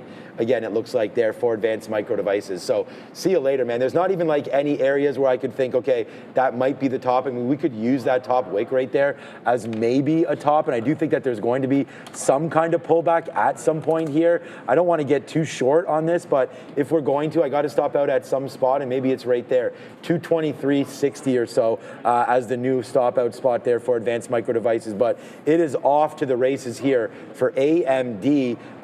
Just monster move today, and I'm caught the wrong way, so we'll have to flush that idea completely down the toilet. Trying to watch out for IBIT as well now, 122. So that was an area that we were thinking about. The Nasdaq now is up and away, like government shutdown be damned right now. But okay, nice little pullback happening in AMD, but whatever. I'm gonna wait to see how dramatic this is exactly before we start to piece anything out. Weeble still doing its own thing. And let me check out what SoFi is up to just quickly. Not doing much. So this was a flat trade for us on SoFi. You're still in that Nvidia. Yeah, like it's amazing how much AMD is moving and Nvidia is not, but here comes AMD back into the downside just a little bit now, breaking through 222. Dara?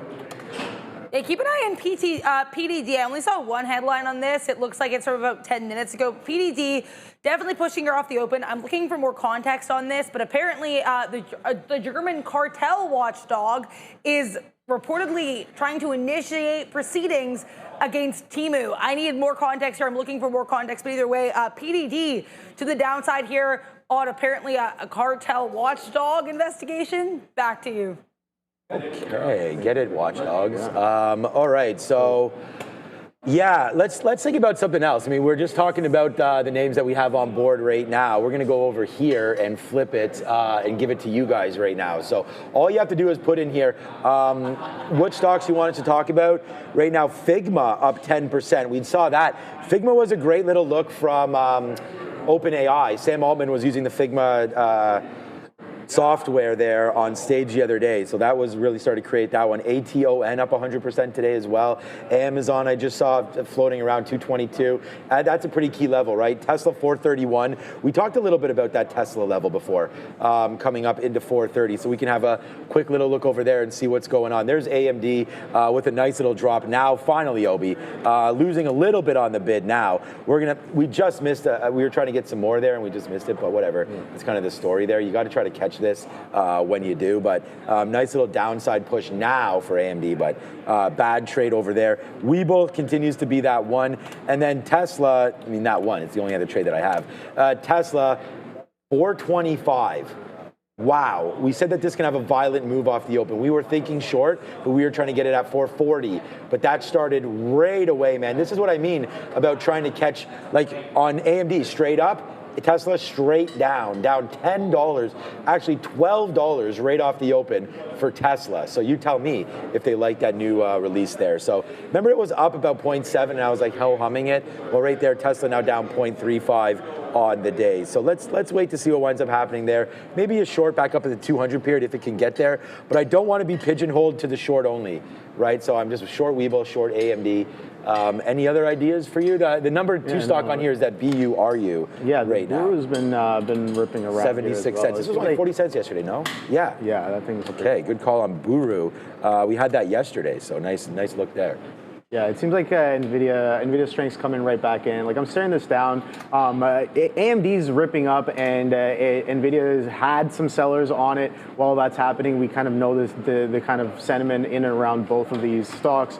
AMD ripped up that 35%, and then Nvidia kind of sold off. Remember on that catalyst, I guess, because sentiment shifting, or I guess diversifying between Nvidia and AMD. Right? They're like, okay, well, AMD might actually be one of the chip names that is going to provide value to the AI space, and we're seeing that kind of money moving around in and around these names. So yeah, that's what I like.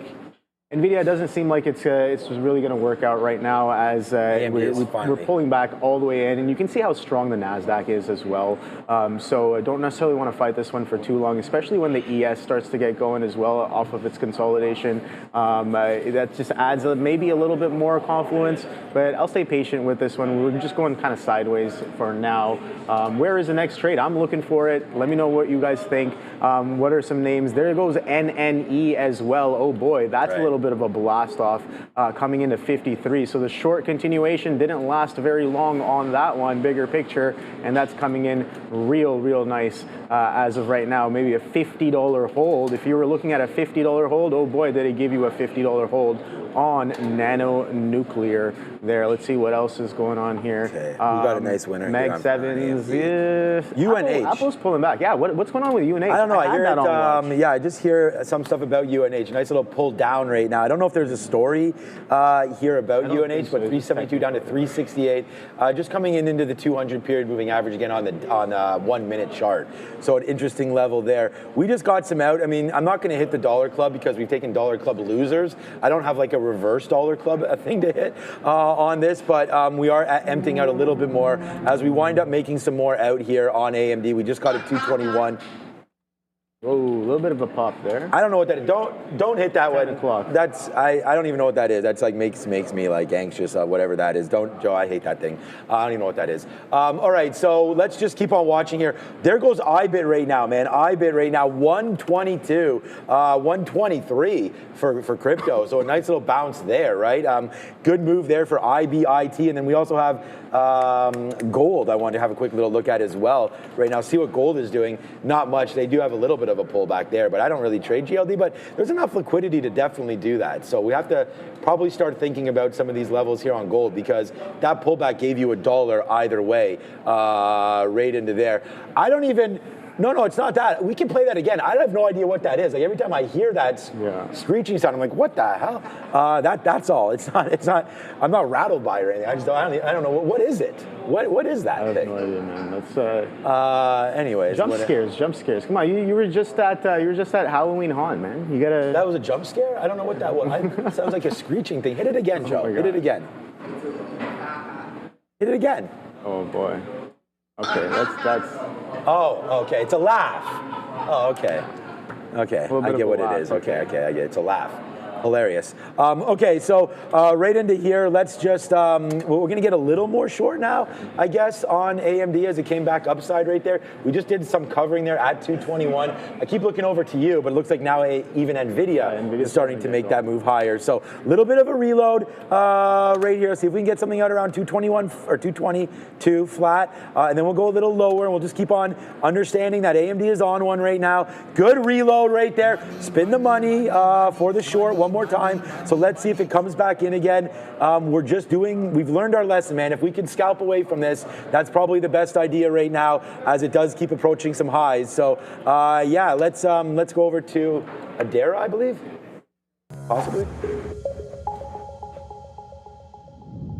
Here's the Nasdaq. Nice push here off the open to the upside, seemingly led by a lot of strength in the chip space. We know AMD was particularly strong today. Nvidia trying to pop higher as well. ASTS on watch AST Space Mobile announcing a partnership here with Verizon to bring satellite phone coverage to the U.S. starting in 2026. So next year, interesting look there for ASTS. Strong off the open, but is pulling back a little bit here. Then we have NVDA, as I mentioned. Chips here relatively strong. Nvidia CEO Jensen making a series of comments this morning on CNBC, but we also have Nvidia reportedly looking to invest $2 billion here as part of a new funding round for Elon Musk's XAI. Last but not least, TSLA itself here, speaking of Elon Musk, going to be on watch yesterday. They released their new affordable models. Some analysts enjoying these models and their potential going forward, including Wedbush analyst Dan Ives, but the stock did not respond well to this launch yesterday afternoon. Before we send you back to the guys, we'll take a moment to thank our friends at Origenics, OGEN. Each year, 3.8 million concussions are reported in the U.S., but there's still no FDA-approved treatment.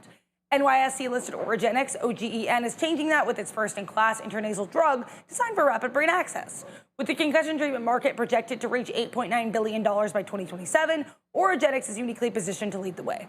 Learn more. Schedule a meeting today. Back to you. All right, thank you very much. Yeah, no, aggressive pop in and around 10 o'clock, right? I don't know if we had any... 10 o'clock already? Yeah, 10 o'clock. So yeah, I think I'm just watching this Nvidia kind of pan out as of right now. Just aggressive push through the 189 and then pulling right back in. So maybe one to keep an eye out for as of right now. But we got some business to take care of. Blesses on blesses. Looking for a futures trading platform that actually delivers without hidden costs. With plus 500 futures, you get free live charts, transparent fees, low margins, and an unlimited demo so you can practice until you're ready to trade live. Open an account and start trading with as little as $100 with plus 500's Plus 500's powerful platform. You can access a wide range of futures markets, S&P 500, Nasdaq, Bitcoin, gas, Forex, metals, crypto, and more all in one place. Plus, enjoy a welcome bonus of up to $200 in commission-free trading. Just scan the QR code on screen to apply for your account today. Join over 30 million users worldwide who have already chosen plus 500, guys. So yeah, this Nvidia is it's showing strength, man. I gotta probably get out of this one soon enough here if it's not gonna show me what I'm looking for. But this strength is absolutely crazy. Maybe we're finally taking off of that 25,000. We're on fire, bro. Yeah, oh, from 25,000. Yeah, you're right. That's what, yeah, I was talking Nasdaq there as well. Yeah, crazy moves right there. It looks like Tesla's still the weak one, though, if you're looking at the market in general. Right now, down 0.23. I mean, with the market straight up, I mean, Tesla does this move. Then we actually just talked, I said to Obi, like, the minute I get off of the plan, start to be degenerate trading, right? And, like, that's not what we're trying to do. We're trying to be much more like, I don't even have AMD even written on here at all. So, like, the fact that I'm even, losing on this stock really kind of pees me off, to be honest with you. And sticking with your plan, and we all have, our weaknesses, of course. But for me, it's like I saw the price action there in AMD, and it was just like I really couldn't stay away for some reason. And yeah, completely wrong going short on this one. We'll see if it can. We just averaged a little bit more here. We're using this area to get a little bit more out, and then trying to hold something in case, in case there is a move lower. So we'll wait. If there is something, there's something coming up. I'm at 221.50s right now. Hopefully we do get one more push down to get out of 5% of what we have left. Did we just get that, Phil? No, we did not. And then we'll wait to see in and around here. I think 220 to 219 is probably a good spot for this to land if we don't take out that top. So I'm not trying to play this whole way back. I mean, the market is ripping right now, and so is AMD. So just a quick talk here. Rigetti again, man. Oh, shout out to Pathic there, because he was watching last night when I asked Brian Shannon for a trade idea. And actually, let's give credit where credit's due, man. I mean, this guy was mentioning SoundHound. So shout out to you, Brian, if you are watching. There's a nice move upside right there, breaking through $18 last night, and then just continuously going into $20. So SoundHound, another AI name that's you know, it's had this like ebbs and flows, right? Like back and forth. And now we start to break out higher into $20. Now, all of this up here, right, we'll see if we can wind up, you know, taking some of that stuff out, but those look like a good supply zone area or so for Sound. So watch out to see if we get up there. But nice call by Brian yesterday on this name, SoundHound, up 10% and going higher. And I asked him about Big Bear AI. That had to move higher right there. And he said he liked Big Bear AI for sure. He liked that 650 area that we had called not too long ago. So happy about that. But I thought I'd call this back up and it would be higher, but it looks like we did get a fail right there in and around $8 again for BBAI, pulling back in just a little bit. More outs on Weeble, but just here, hopefully we can crack lower. I'm gonna wait now for some low 80s, mid 80s, if we can get anything like that. We did have a, now we're $1 back in the money on AMD, but still needed to go lower. Roblox with that upgrade, we highlighted that 130 area, so we got to get above that before we really want to add to our long position on Roblox, but a nice downside play there on an upgrade, which is a little strange. Maybe this market at some point does want to give something back, because there's not an overly huge amount of strength here, Obi, from what I'm seeing. Let me just... grinding bid. Yeah, you want to talk about your Nvidia, or else I'm just going to go over the heat map. Yeah, I mean, sure. Let's see. I mean, Nvidia is just grinding a little bit higher here. You can see it's holding trend pretty well. But I'm watching it. I'm watching it closely. The market's going aggressively strong, but Nvidia is still not the same kind of a strength. Maybe there's just a grinding bit. Maybe there's just a buyer on Nvidia today.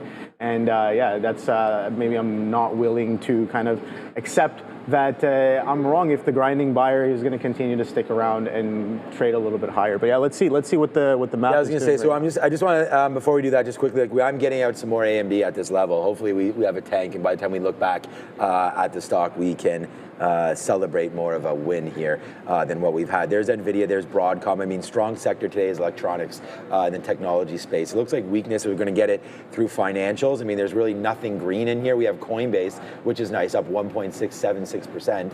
Charles Schwab is a name I want to get involved in. I haven't done anything. You'll know, like when I buy some shares, I'll definitely be right on here mentioning it to absolutely everybody. Again, I'm just getting out some more AMD at 50s right now. But my big stock is JP Morgan, of course, 305. This has had a hard time too, man. I mean, we were just at 315, 316. Now looking to hold 300 for JPM. Let's see if that one can get going as well. I really like the healthcare technology sector right now as the population, of course, gets older. We did have some positive comments last week about Trump RX and so on and so forth. So some of these names continue to be quite well. Eli Lilly, you know, that wonder drug, 850 right now. Nice move up there for Eli Lilly. What's Eli Lilly's market cap? So that's the next $1 trillion market cap, I think, being at 800. I think there's, you know, bigger move coming maybe for Eli Lilly. But again, I guess you need to get almost near $1,000 for that to wind up happening. That's the health technology sector there. Tesla a little down now, just 0.28. Amazon on Amazon Prime days here. We'll hear those numbers in the next coming days to see about Amazon as well. But yeah, looks like some more outs just on AMD at that 50 level. That's all we can get on that. But here goes Weeble finally. And this is what makes me mad, Obi, because Weeble is my #1 trade idea here today. And it's done nothing but work for us going short. And to be red on the day now on a stock like AMD is upsetting a little bit to me. So we shouldn't have traded that as heavily as we did. When you don't understand something, man, and it's moving around like that, just kind of stay away. What a V shape there on PayPal. Wow. I've stamped this buy. I remember I made a joke about Argentina Capital there. When we broke through $70, we really liked that trade. It was just a couple days ago. Good news there. They partnered up with Google, I think, a couple weeks ago. PayPal continues to work. All right, AMD, give yourself a little bit of a breather here, man. Like, try to make this move lower. You're underneath. Well, let's bid something at 221 just to get out of 5% or so of what we have left. And then I'm really waiting for 220.50. So maybe that can come in. Tesla's still 430. Yeah, we're still, I put up a few, I guess, trend indicators here, and I'm like, all right, we got the 8 EMA sitting all the way down at 188.80. Here's the thing, though, we've been kind of not even pulling back into that area. We've been just accelerating to the upside, extending away from some of these moving averages, extending away from some of these VWAPs as well. So market strength very, very much here. I guess the selling's done, man. The selling's done. It seems like the sellers are definitely no longer here aggressive buying. Throughout the, I guess at least the futures have some aggressive buying. But you can see here, I got NNE on watch as well. We went all the way up to 53s, and then dropping all the way back down. So nice shake and bake action here on NNE, giving it all back and then some in and around that $50 level. We know these chargers and these. It's part of the SMR, right? The nuclear reactor group there. We know they've been running around for a while, and maybe a little bit of a breather on a day like today here. But it seems like the chips are holding strength, man. AMD showed it first, Nvidia is showing it now, and the Nasdaq and the ES are very, very strong. So in terms of other chips that might not be as strong, Intel, man.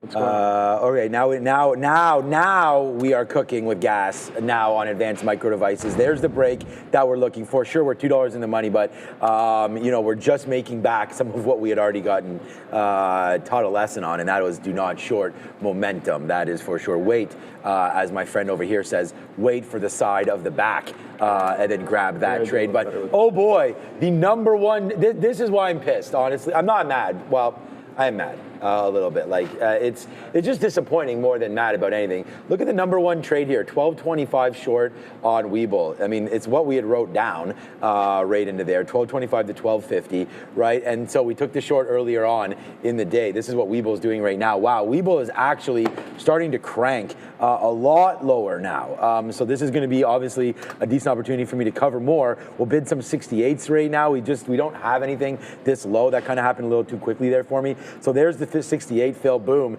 Nice little recovery here for Weeble. So down goes Weeble right now today. So again, good reload up there. Would have liked to reload just a little bit more. AMD does bounce quite nicely off at 220, but look how many fills we got. We got 2 or 3 fills down into here, so those were all pretty good. Maybe we do make a little bit lower now, but we will make some money back right there on all this. But yes, man, Weeble, you are the one. We just bounced off of 60s there again. Let me put out some more there in the 60s. Then we'll put something out in the mid 50s. We'll go to 55. Let's call it the mid exactly. There it is, man. So that's a good trade there. Is it? Hey, Sage, you got to wait about 30 more minutes to find out if it's tilapia for lunch. I could get an early look. Like we were talking earlier about, like, you know what it is already. I wanted to make sure Sharif was in a good mood today, so I looked at the menu of the breakfast. Yeah. Because if Captain Protein doesn't get his protein, he's got to have he turns into like that Red Hulk. You know, like normally he's like Green Hulk. Yep. But if you turn into Red Hulk, it's a problem. Yes. Okay, so Sharif stayed green. Hopefully he stays green on his trading. He's out for a walk right now. But yeah, Green Hulk right there today. So it was omelets.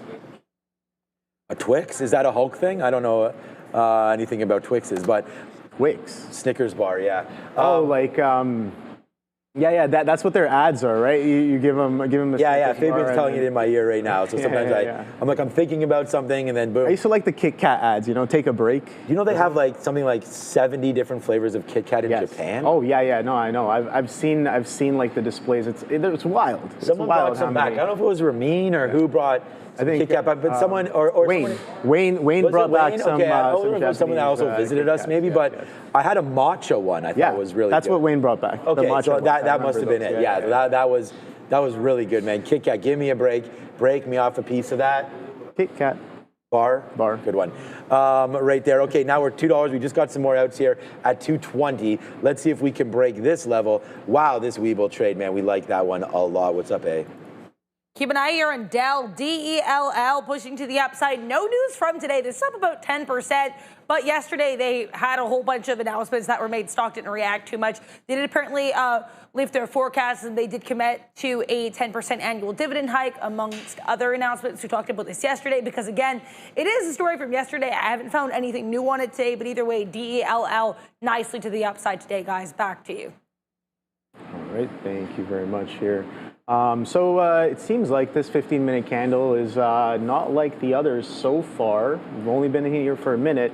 Yeah, let's wait and kind of see. Well, as soon as I say that, the bid kind of comes in here on the Nasdaq after going a little bit red there on the 15-minute. So what am I seeing here on Nvidia? We've kind of broken the short-term uptrend here. So this little trend that we've been holding.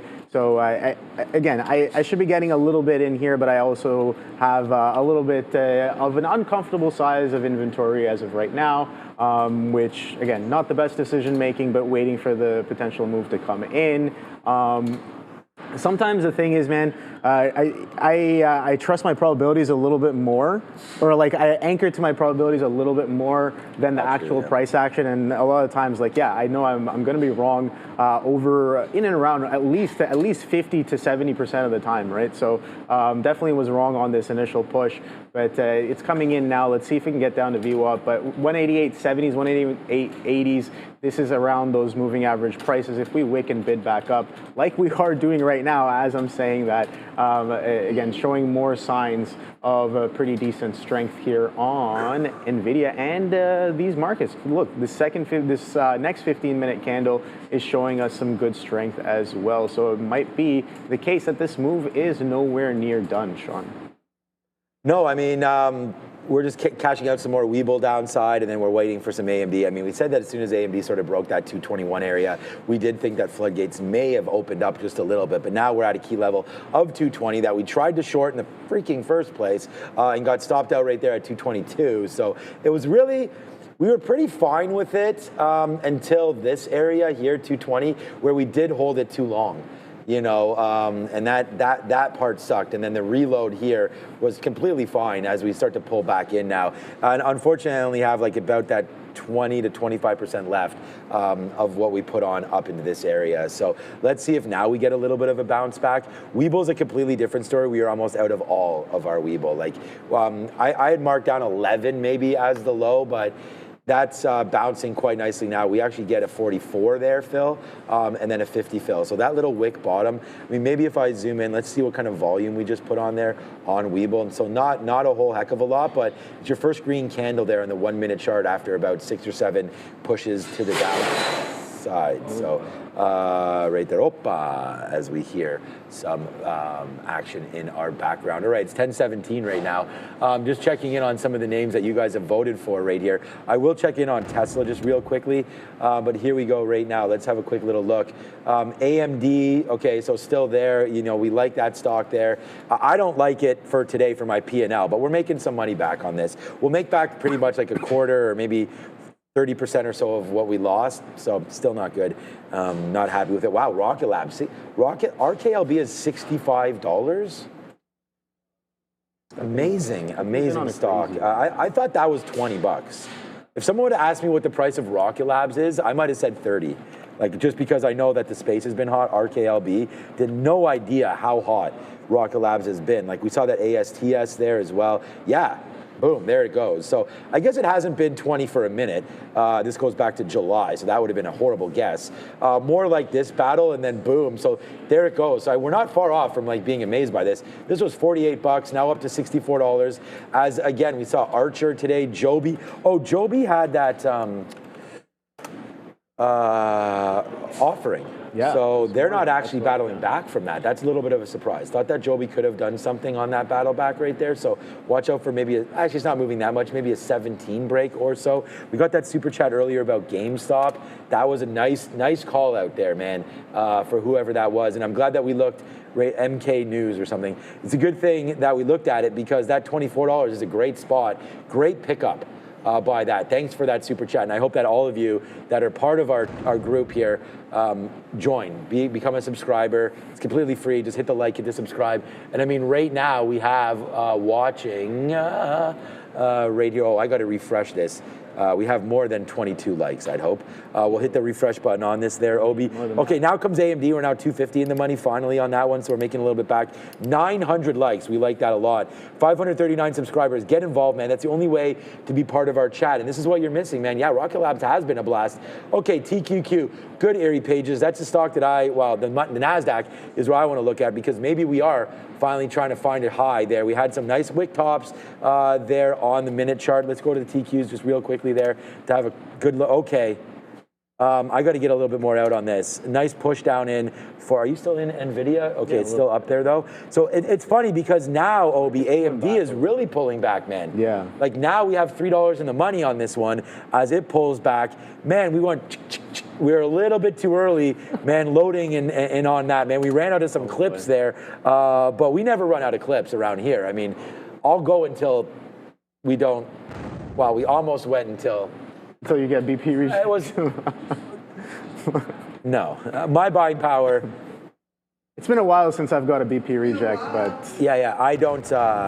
We don't get any BP rejects around here. So, but that's nothing to do with anything. So what we're talking about is having buying powers, like the leverage that you use for your trades. We're trading on a prop floor right here, so I trade with much more than my net worth is. Like the amount of buying power that I have, I can't pay for that. So that's the benefit of prop trading. Definitely. You know, wow, AMD just shot back up again. So a couple good outs there around 219.50 there. So I don't know, man. Yeah, I know, Sam. Sam talking about the Yankees over there. 15 minutes. Stop bringing that up, Sam. Not a great one there for the Yankees yesterday, but. How did they? Oh yeah, they lost. No, they lost to Toronto. To the Jets. Yeah, Toronto won yesterday. Yeah. No, Yankees. Over the week. Oh, I thought over the weekend they lost to Toronto though. They did to the Jays. It's a best of 5. Okay. So okay, cool. So how's that going so far? Yeah, bad. Well, it's going good. I think Jays are still winning 2-1. We won the first 2 games at home. Then we were up 6-1 yesterday and wound up losing 9-6. So now it's all tied up here. All right, let's go over to Adair. I'm going to get one more out here as AMD just fell in a little bit. Right now, let's go back to Adair. You need a coffee? I'm going to get another one. I'm good for now. Okay, Adair. I'm talking about small caps, starting with Processa Pharmaceuticals. Not seeing any news on this one, but it has rallied in the past. It's a penny stock, and it has a market cap around $25 million.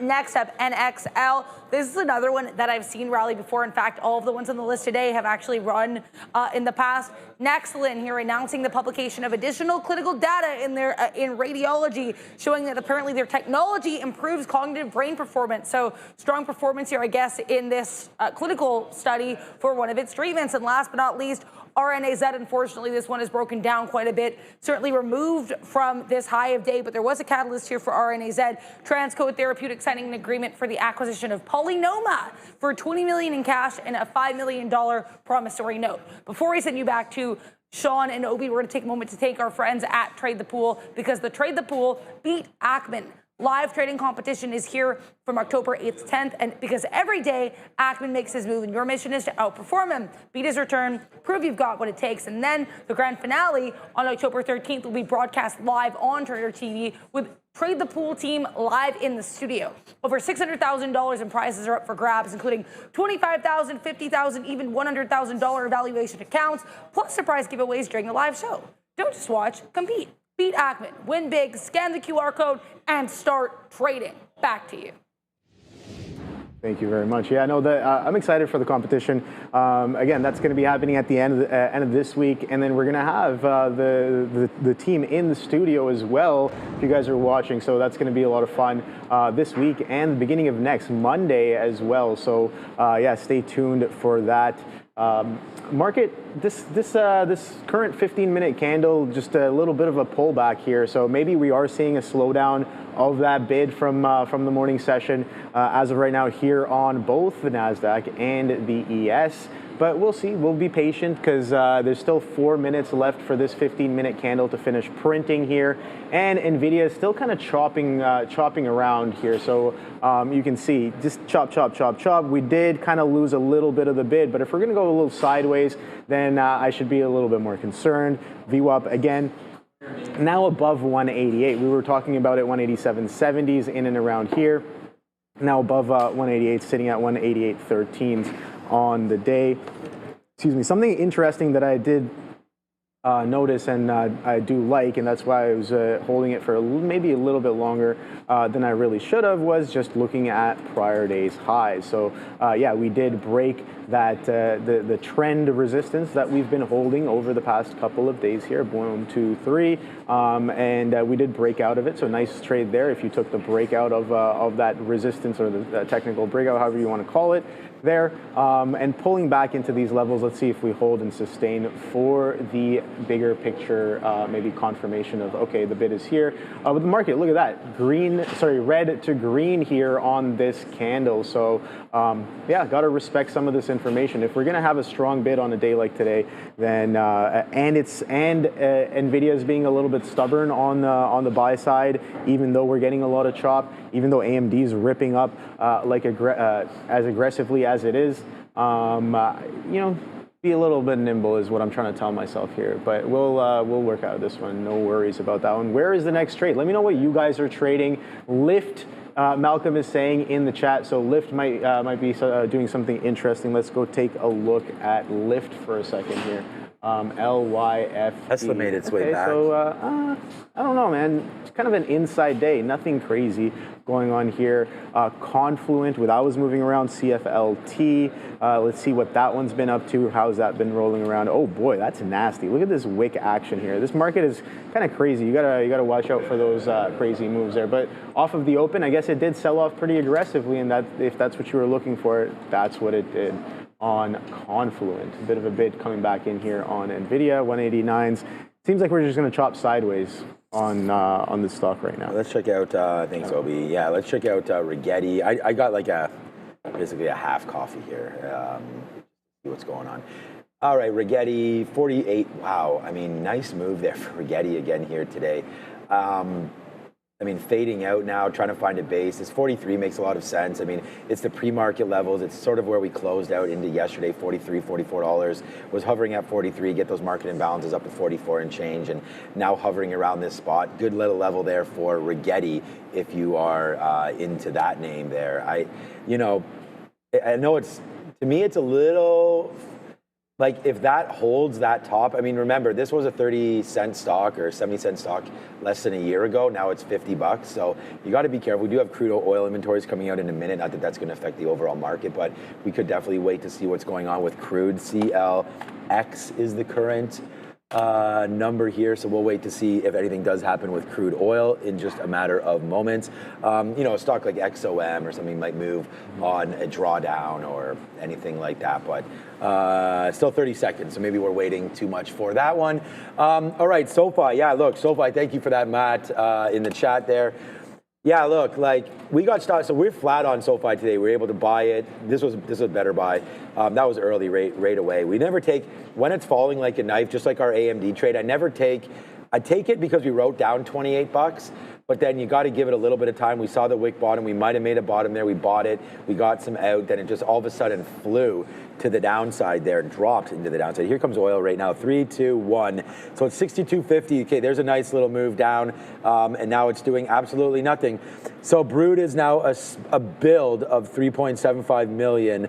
So kind of in and around as expected here for crude. Nothing really going on here for this. So there it is right there. Crude bill. Oh wow, it's actually a bigger than expected draw than we thought, which is kind of funny why this is not moving. Am I on the right contract here?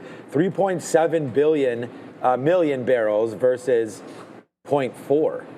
So interesting there. I thought this would have created a little bit more action here in oil. Yeah, so I'm just hearing in my ear they're seeing no reaction to this oil number. So that's strange. It's quite a difference right there. XOM also not doing too much. The trade's been with Occidental. Occidental, of course, Berkshire paid $9.7 billion for OxyChem, one of their units, and the downside play there off of that announcement. So that's interesting. Trying to find a base there for Occidental, trying to diversify your portfolio a little bit. I did hear XYZ today launching some new products. So of course that's formerly known as Block, up to $80 today. Good level here. We just broke through. It kind of reminds me of that PayPal where you're kind of trying to figure out what levels matter. But look how choppy this is. I don't think this is worth an investment now unless you're just going small and trying to see about that break. I actually like the PayPal move much better. PayPal's heading into a season now, right? I mean, if people are actually using PayPal, you're going to have Black Friday coming through, so that'll be a lot of transactions going through on that as we approach that date, and then of course the holiday season, which is also Black Friday. So you got the Thanksgiving push, and then you have Christmas push. So maybe PayPal can get going, and we do know that they were talking, and I don't remember what that deal was, but it was a couple weeks ago with Google there in PayPal. So I thought that was interesting, and that's sort of when we started to like PayPal. Was on that sort of breakthrough there with Google. So I got to get off of that. There it is. So right there, $75 breaking through 80. The next movement there for Google. I'm probably going to average into this AMD, but it needs to be at a better level than this. Tesla right now is at a shorting level. We just saw that breakthrough. Now it's taking the 200 period again to the downside. So you could go short now, holding against 436 maybe for Tesla if we do think a downside push. I think I'm going to try that a little bit for Tesla. The problem is it's up on the day. So I'm not sure how low we want to go, but what about a 435? If we can get something around 435, I'm going to try that. I'm going to put a bid at 434, an offer, sorry, at 434.50, see if we can start it there. So if Tesla can come back up into this area, we'll see about shorting against that top. Give it $1 worth.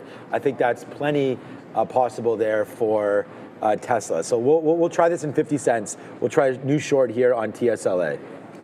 Yeah, it seems like this is definitely not the stock to be short here on Nvidia because it's just a grinding bid, dude. And sometimes that's what I realize. It's like just the grinding bids are what I perform, I guess, the worst at because it's just maybe a little bit more difficult of a read for me more often than not.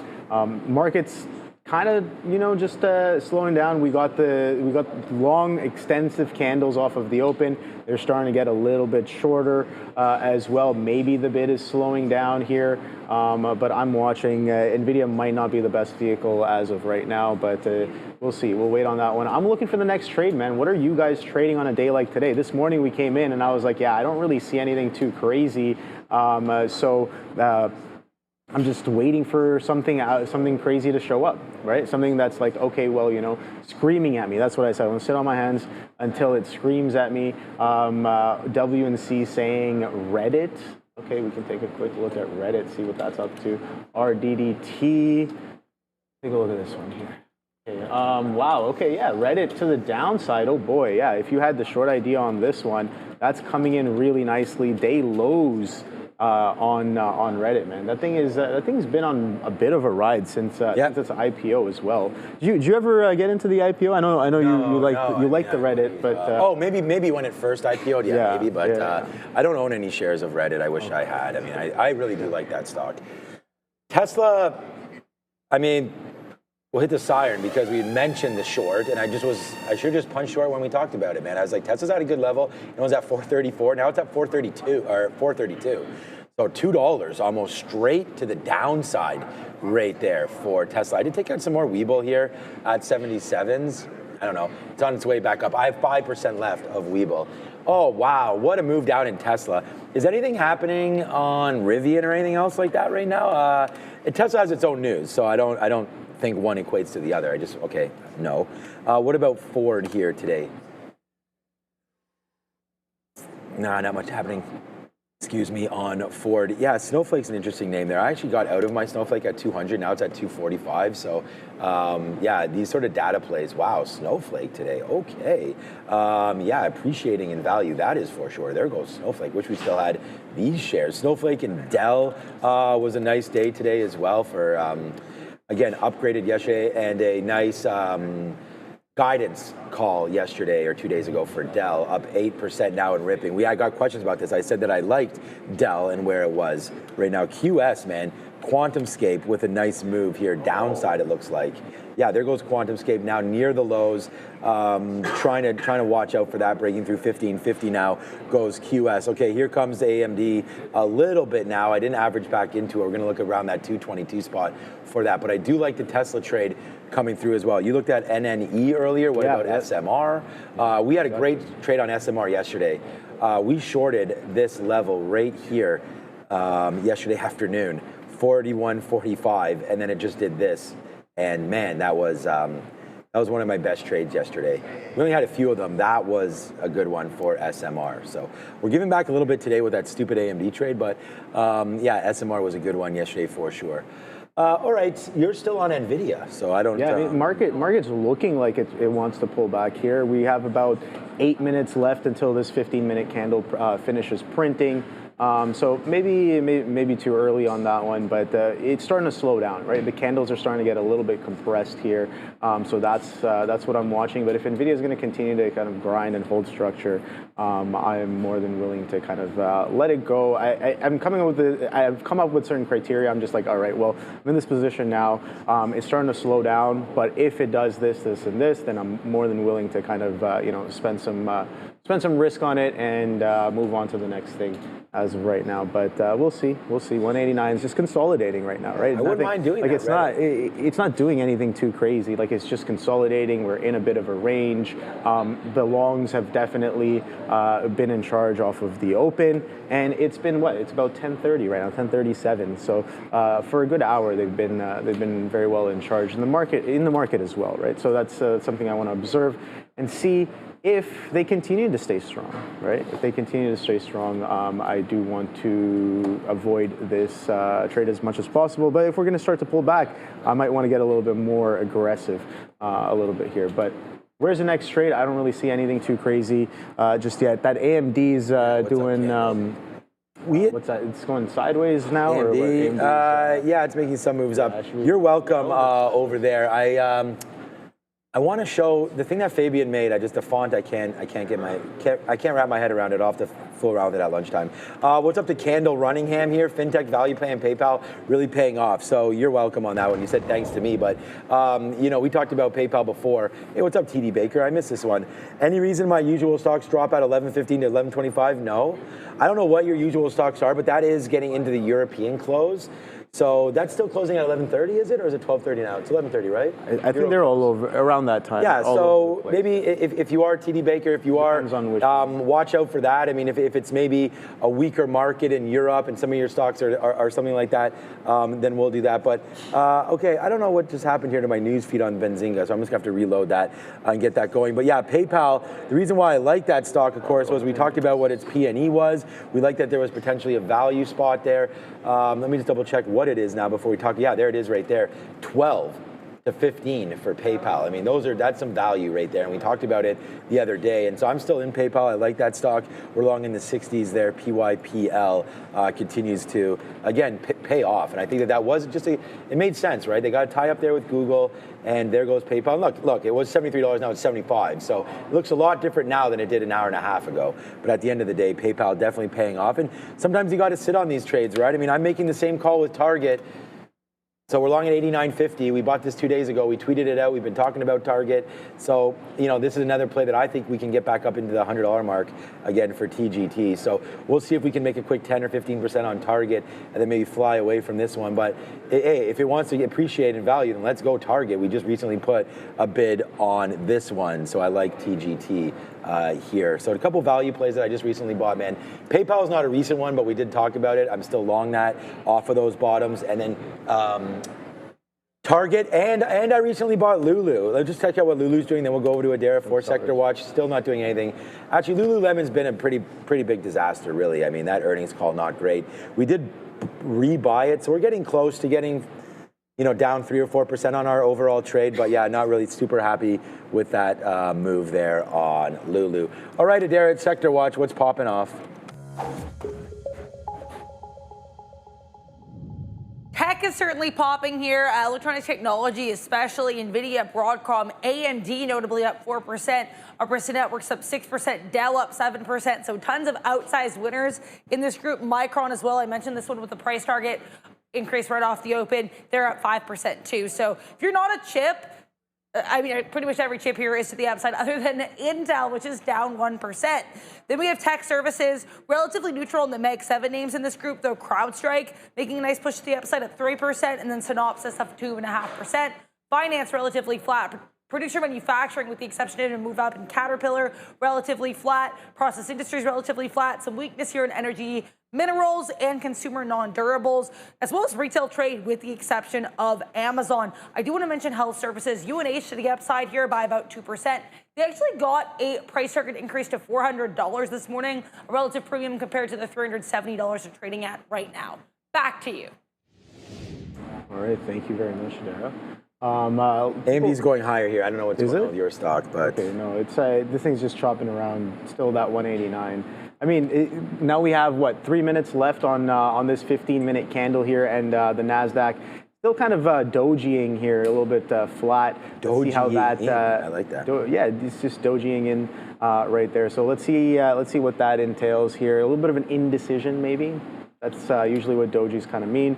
But we'll see if it's actually price action slowing down, and maybe that can lead to a potential turn. I have no idea. But let's see. Yeah, AMD, nice little pop on that one happening right now. We talked about some of those support and resistance levels yesterday, right? We talked about those 213s, those 218s. We kind of blasted through all of that. Even the prior day's highs, man. The prior day's highs was at 219 on AMD, and right through that, absolute aggression all the way up to 223s. So yeah, AMD very, very strong. So one might ask, why am I being a little bit stubborn on the Nvidia short? It's probably because I see AMD so strong. I'm not gonna lie. I'm just like, all right, well, it works until it doesn't. So we'll see how that comes in. 88 halves now. Here we're coming back down into VWAP. Here, VWAP was where buyers were all day. Let's see if they show up once again here on Nvidia. VWAP buyers coming in, but the market's coming in finally as well. Let's see if we break some prior bar lows. Let's see if we break some prior structures here as well. Let's. I'm going to go over to the chip sector. A quick look here. Yeah, AMD is the strongest one. SMCI is pretty strong as well. Micron, pretty strong. TSM, pretty strong. So guess what? That means that SMH is very strong as well. ARM Holdings, though, I keep it in my basket. That's not looking as strong. Oh, you're an ARM shareholder? Sorry? Are you a shareholder of ARM? No. Oh, no, okay. It's like in my basket. I usually look at it because I'm just like, yeah, it's trader in DraftKings. You know, it's it kind of moves around with it, but sometimes it does its own thing and has outlier moves. So that gets me a little interested as well. So we'll see how that comes into fruition. Nvidia coming into VWAP, so finally some selling coming in with some more aggression. We'll see if there's any follow through below VWAP. Let's see if sellers take control, right? Buyers have been in control all day. Let's see if they do. Back into that area that I was talking about, right? So this one right here. Hold on one I don't have many second. shares of this. That trend that I was talking about before. They're starting to go ham pulling again. back into it. Yeah, exactly. So expect a little bit of turbulence. That's what I'm thinking right here. So you can see we're kind of coming. We came into this area where yesterday it was a bit of supply. We're seeing it slow. We're seeing price action slow down. We're seeing some supply step in. Let's see if there's any continuation of that. If not, I think VWAP and this area right here could be pretty decent, and we are coming in to test that. So resistance, does it turn into support? That's the question I'm asking here. We're trading 88 halves right now. I don't really have anything on board. I'm just staring this one down, but I'm sure there are multiple other names that are great trades right now. I'm looking at AMD and I'm just like, wow, that is a clean chart as of right now. Oh, that's a prior bar low break on Nvidia for the first time on the 15-minute. So let's see. Again, that could mean something. That could mean absolutely nothing. NNE though, that was the one. I was looking for a potential short on this one. It gave us a shake and bake, and the spread off of the open had me a bit deterred. That's why I didn't really participate on it that at all, really. Okay, wow, what's happening there? There's a bit of aggressive volume coming in on Nvidia. It just popped up like 20 pennies instantly. It never stopped. I mean, like, dude, to try to catch these names, it's kind of wild. It's crazy, man. I reshorted some more AMD up here, so if you guys are I was letting Obi try to finish there. little bit. But yeah, so a little bit more short. We'll cover a little bit here as you know, my price changed there. So if you were wondering what was going on there, it's because we added a little bit to the short. I'm still going to try to use this so my stop on AMD is going to be right into here, 223.10s. So if we do break above that, we're going to get stopped out, and we're only trying to play with like half a unit.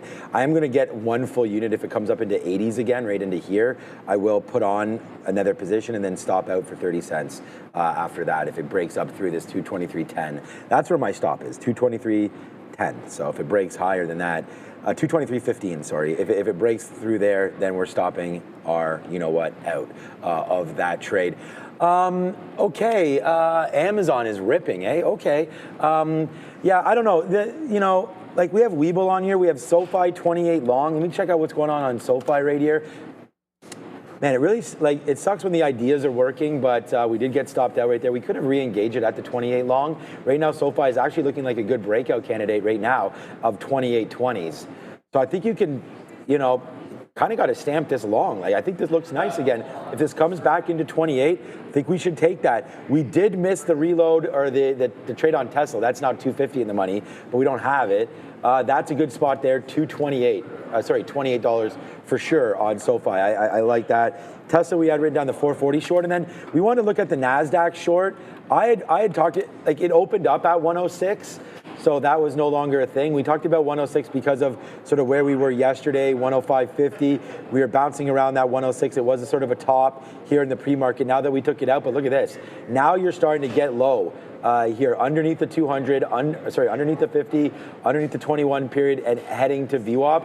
I think the Nasdaq gets lower here, which is why I'm trying to average into this AMD short, although I understand that AMD's been on one today and might not make too much sense going short on that. IBIT continues to work itself out. I want everyone to remember, like, OB and I, our trading's not done till 4. Like, we can literally hold these things unless we get stopped out or our like, you know, our stops hit, or that's pretty much the only reason why we'd ever have to get out of anything, right, is our stops wind up hitting. So, or when we take profits. Or we take profits, yeah. I mean, hopefully the latter there. But I was just going to say, like, we're not holding things forever. It's just a matter of trying to wait for these trades to develop. We've had some great trades lately, and they just haven't. Like, we had $14 on Tesla yesterday, but you got to let it go. You know, you got to let that stock go, and we do it all the time. And I have hits today, right? I mean, AMD was big to the downside, but now we're shorting back into that again. Oracle's having itself a day one more time. I'm a little bit nervous about some of these plays, you know, buying more chip-related names, which is why we look at a Starbucks, or we look at a DraftKings, we look at a Weeble, a SoFi, to try to diversify a little bit right now. This has had a move down, but I'm wondering if right now we're trying to find a bottom in and around 280 for Oracle. That makes a little bit of sense to me. My next average in position is 222.80 for AMD.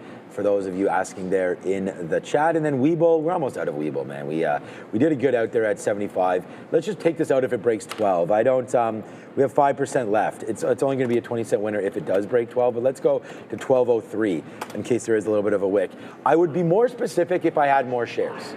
You know, even losing, you know, even if you have 500 shares or something, losing 2 cents is still $10. So you gotta watch out for those kind of slippages, and it depends what your account size is. Like $10 is obviously not going to be any sort of a decision spot, but I'm just giving it. I never want to stop out exactly on the level, so I'm going to give it a little bit more. That's really the reason for that. Gold's still up today. Bitcoin up today. Where did Bitcoin close yesterday? Yeah, still up, so still up 0.72. But actually looking pretty weak right now. Maybe Bitcoin's a short at these levels. But yeah, that was a good call. Thank you for that love there, 2 NY cent on Weeble. That was my number one stock. And we don't make as much as we lose on AMD, unfortunately, so we got to work on our sizing for sure. But yeah, good call so far. I think okay. Adara has money talks, and then we only got 10 minutes left until the midday show.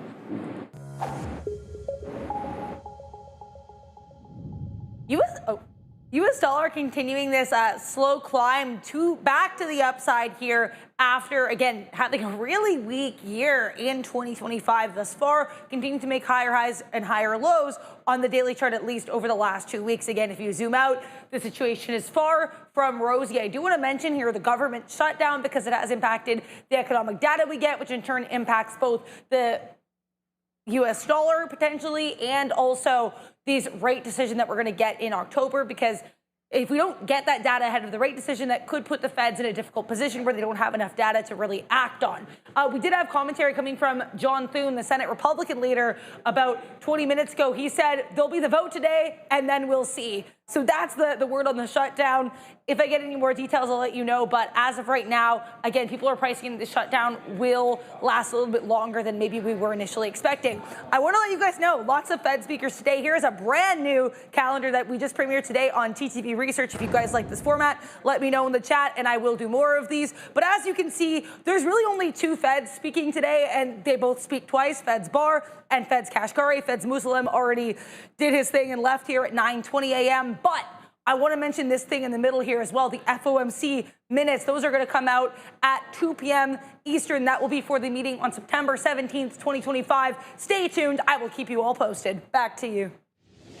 All right, so Adair getting it as usual. I just want to say, like, we just punched out by accident of too many shares there on AMD, so we did get our 80 fill, and then it tanked, like, not tanked, went down 60 cents, and we did take a fill there at 15, but I took too many shares out.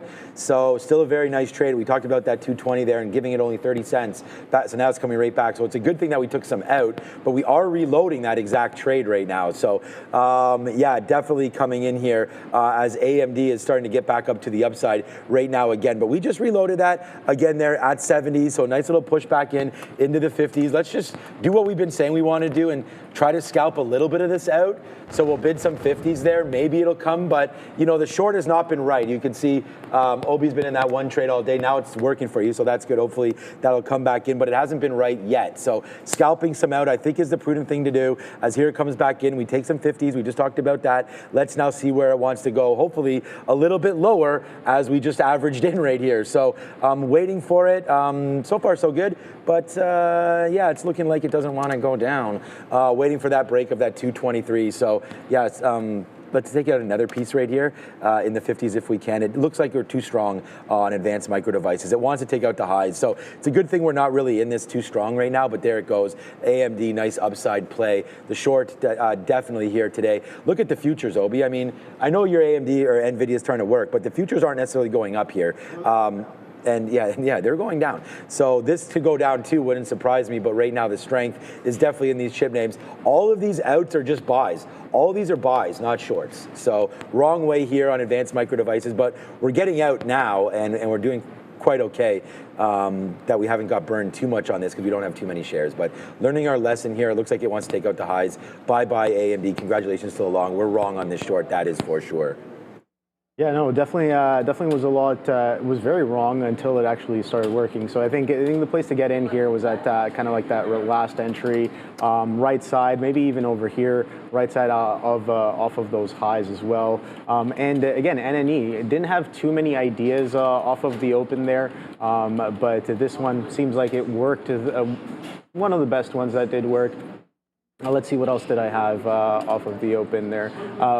I guess Weeble didn't really do, anything too crazy. UNH is finding a little bit of a bid now. 337s, so I was looking at that for a potential continuation. AMAT, that was nice as well. AMAT, if you guys are looking at AMAT, here, let me pull in AMAT so we can take a look at that. On this one, so here we're consolidating on top of VWAP right now on Nvidia, so we'll let that kind of do its thing. AMAT sold off pretty aggressively yesterday, so that's why I had it on watch for a potential continuation. Guess what? It didn't come in, didn't do what I was looking for off open, so I didn't really participate. But it's catching a little bit of a bid here, I guess, alongside with the rest of the market, the rest of the tech sector as well. It was Cisco with some morning, with a morning pop as well, CSCO. That didn't really do too much, kind of chopping sideways as of right now. And then Oracle as well. Oracle was pretty interesting, looking for some action, maybe some continuation coming in, I don't know. But since that, it didn't really do anything crazy, right? Just kind of chop sideways. So just no trades on that one. So that was pretty much my my morning watch list for the main part. I know people are still watching Bitcoin on the day, and some other names like Coinbase and Circle and things like that. I haven't really looked at any of those. So let me know if you guys are trading or participating in any of those. Oh boy, Circle with these reversions, man. Circle, look at this reversion on Circle. Absolutely beautiful. Bid. The buyers stop, and then the sellers just come in. It's so methodical and so clean. I just feel like I see that, and I'm like, that's where I should be participating in, not in stuff like an Nvidia, which obviously is going to be a lot more competitive and a lot more choppy as well. So that's the look there. But now we're consolidating above VWAP. It's finally looking like it might want to work, but it's got to give up VWAP and really show us that sellers are actually in charge. So that's going to be the confirmation. All right, we're making back some bread now, finally, as now we start to come back in a little bit there on AMD. We just got some 30s there. So like I said, look, like if this is not scalping, then I don't know what is. I mean, going short here and taking like 20, 30 cents every time it pops down, we'll do that. We reloaded the short a couple times, but we are still holding. I'm still on 70% of this position. So nice, there we go. Now we get out. Now we have half. Yes, this is actually a save for me here today, believe it or not. So, and we just talked about that 222.80 level. So that's initially where we wanted to go short. Remember what the risk was. It was 30 cents. We talked about our stop at 223.10 right there. So nice little downside play. That's why we only have 50% left. Maybe this dream will come true and we'll eventually get to the downside. And if you're dreaming about AMD, try to dream about something different. That's not the right thing to be dreaming about, in my opinion. But let's go find out. We dream of good lunches every day. Yes. So let's just figure out. See what's up with that. Yeah. Wow, Sharif just getting aggressive over there with Ram. Okay, wow. If I talk to my wife like that, man, we might be getting divorced up in here. All right, so here we go, man. Today should be a good one. Yes. All right, we don't have too many of these today. Chicken was good yesterday. We do not have too many of these today, so it is appropriate that today it is lemon herb salmon. Ooh. You know what? The salmon last week was actually for trade. I give it 2 thumbs up. Last week's salmon. It is not your favorite tilapia, of course. We've talked about that many times. We got lemon. It's not your favorite, is it? No, okay. Lemon herb salmon, so that's nice, with roasted seasoned veg, roasted baby potatoes, and chef's choice salad. So, you know, we get the salad around here, and so it'll generally be just a plate of salad, and then on top of that salad would be a fillet of salmon, or however they are serving it today. So good day there for us in the lunch realm. But look, there goes AMD, man. Rip City right back to the top. So we already told you we had half left. So yeah, that was a saver there, and we give it a little bit back right now as it starts to rip to the upside. So we'll make a little bit of money on it, because obviously there it goes now, break up to the upside. So we make money on that trade because of the ratio. Right? We talked about what we wanted to short against what we wanted to get out. So that was some good outs. But look at AMD, man, on no news and a little bit of a market bump. There goes AMD ripping to the top side right now. So we made a little bit of money back on that, but not enough to get us green on that stock, that's for sure. And yeah, 1 minute until 11 o'clock. So yeah, thanks for watching. It looks like that was just another great move up there for AMD. Congrats to all the shorts. We should just be short Tesla, really. Yeah, Tesla was the one short, and then I guess NNE as well. That's working out nicely. The nano one, eh? Yeah, man. You had the SMR short yesterday. I think just a bit of a continuation coming in today, right, across the board. Something to watch out for. Things that are trending all day, things that have strong participants, maybe in and around VWAP throughout the whole day, and it's very directional. I like to look for more of the same on day 2 and day 3. It's not the case that they always show up, but when they do, I guess it's good to participate alongside. I think that's the key there, and we're seeing some of that continuation happen in that sector today. So yeah, all is good, man. I mean, again, thanks. He's always going to be joining us back at 2 p.m. So that should be a lot of fun there. I'm going to go out for a walk. I'm off the next 2 days, so I got. corrective eye surgery. So hopefully I can see the levels a little bit better here on advanced micro devices and the rest, just a touch up there with the PRK. So we're going to be off. So, thanks for the morning so far here today. Thank you. Hopefully Neil will be back tomorrow, and that'll be good. And if not, I guess they'll figure it out. Who's going to be hosting with you, I guess, Obi, there tomorrow. So thanks again, my guy.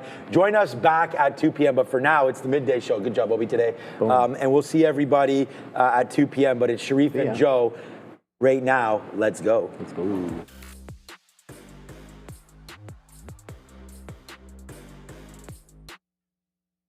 Boom! Greetings and salutations, beautiful people. Welcome to the midday show. That right there is your boy, Joey Options.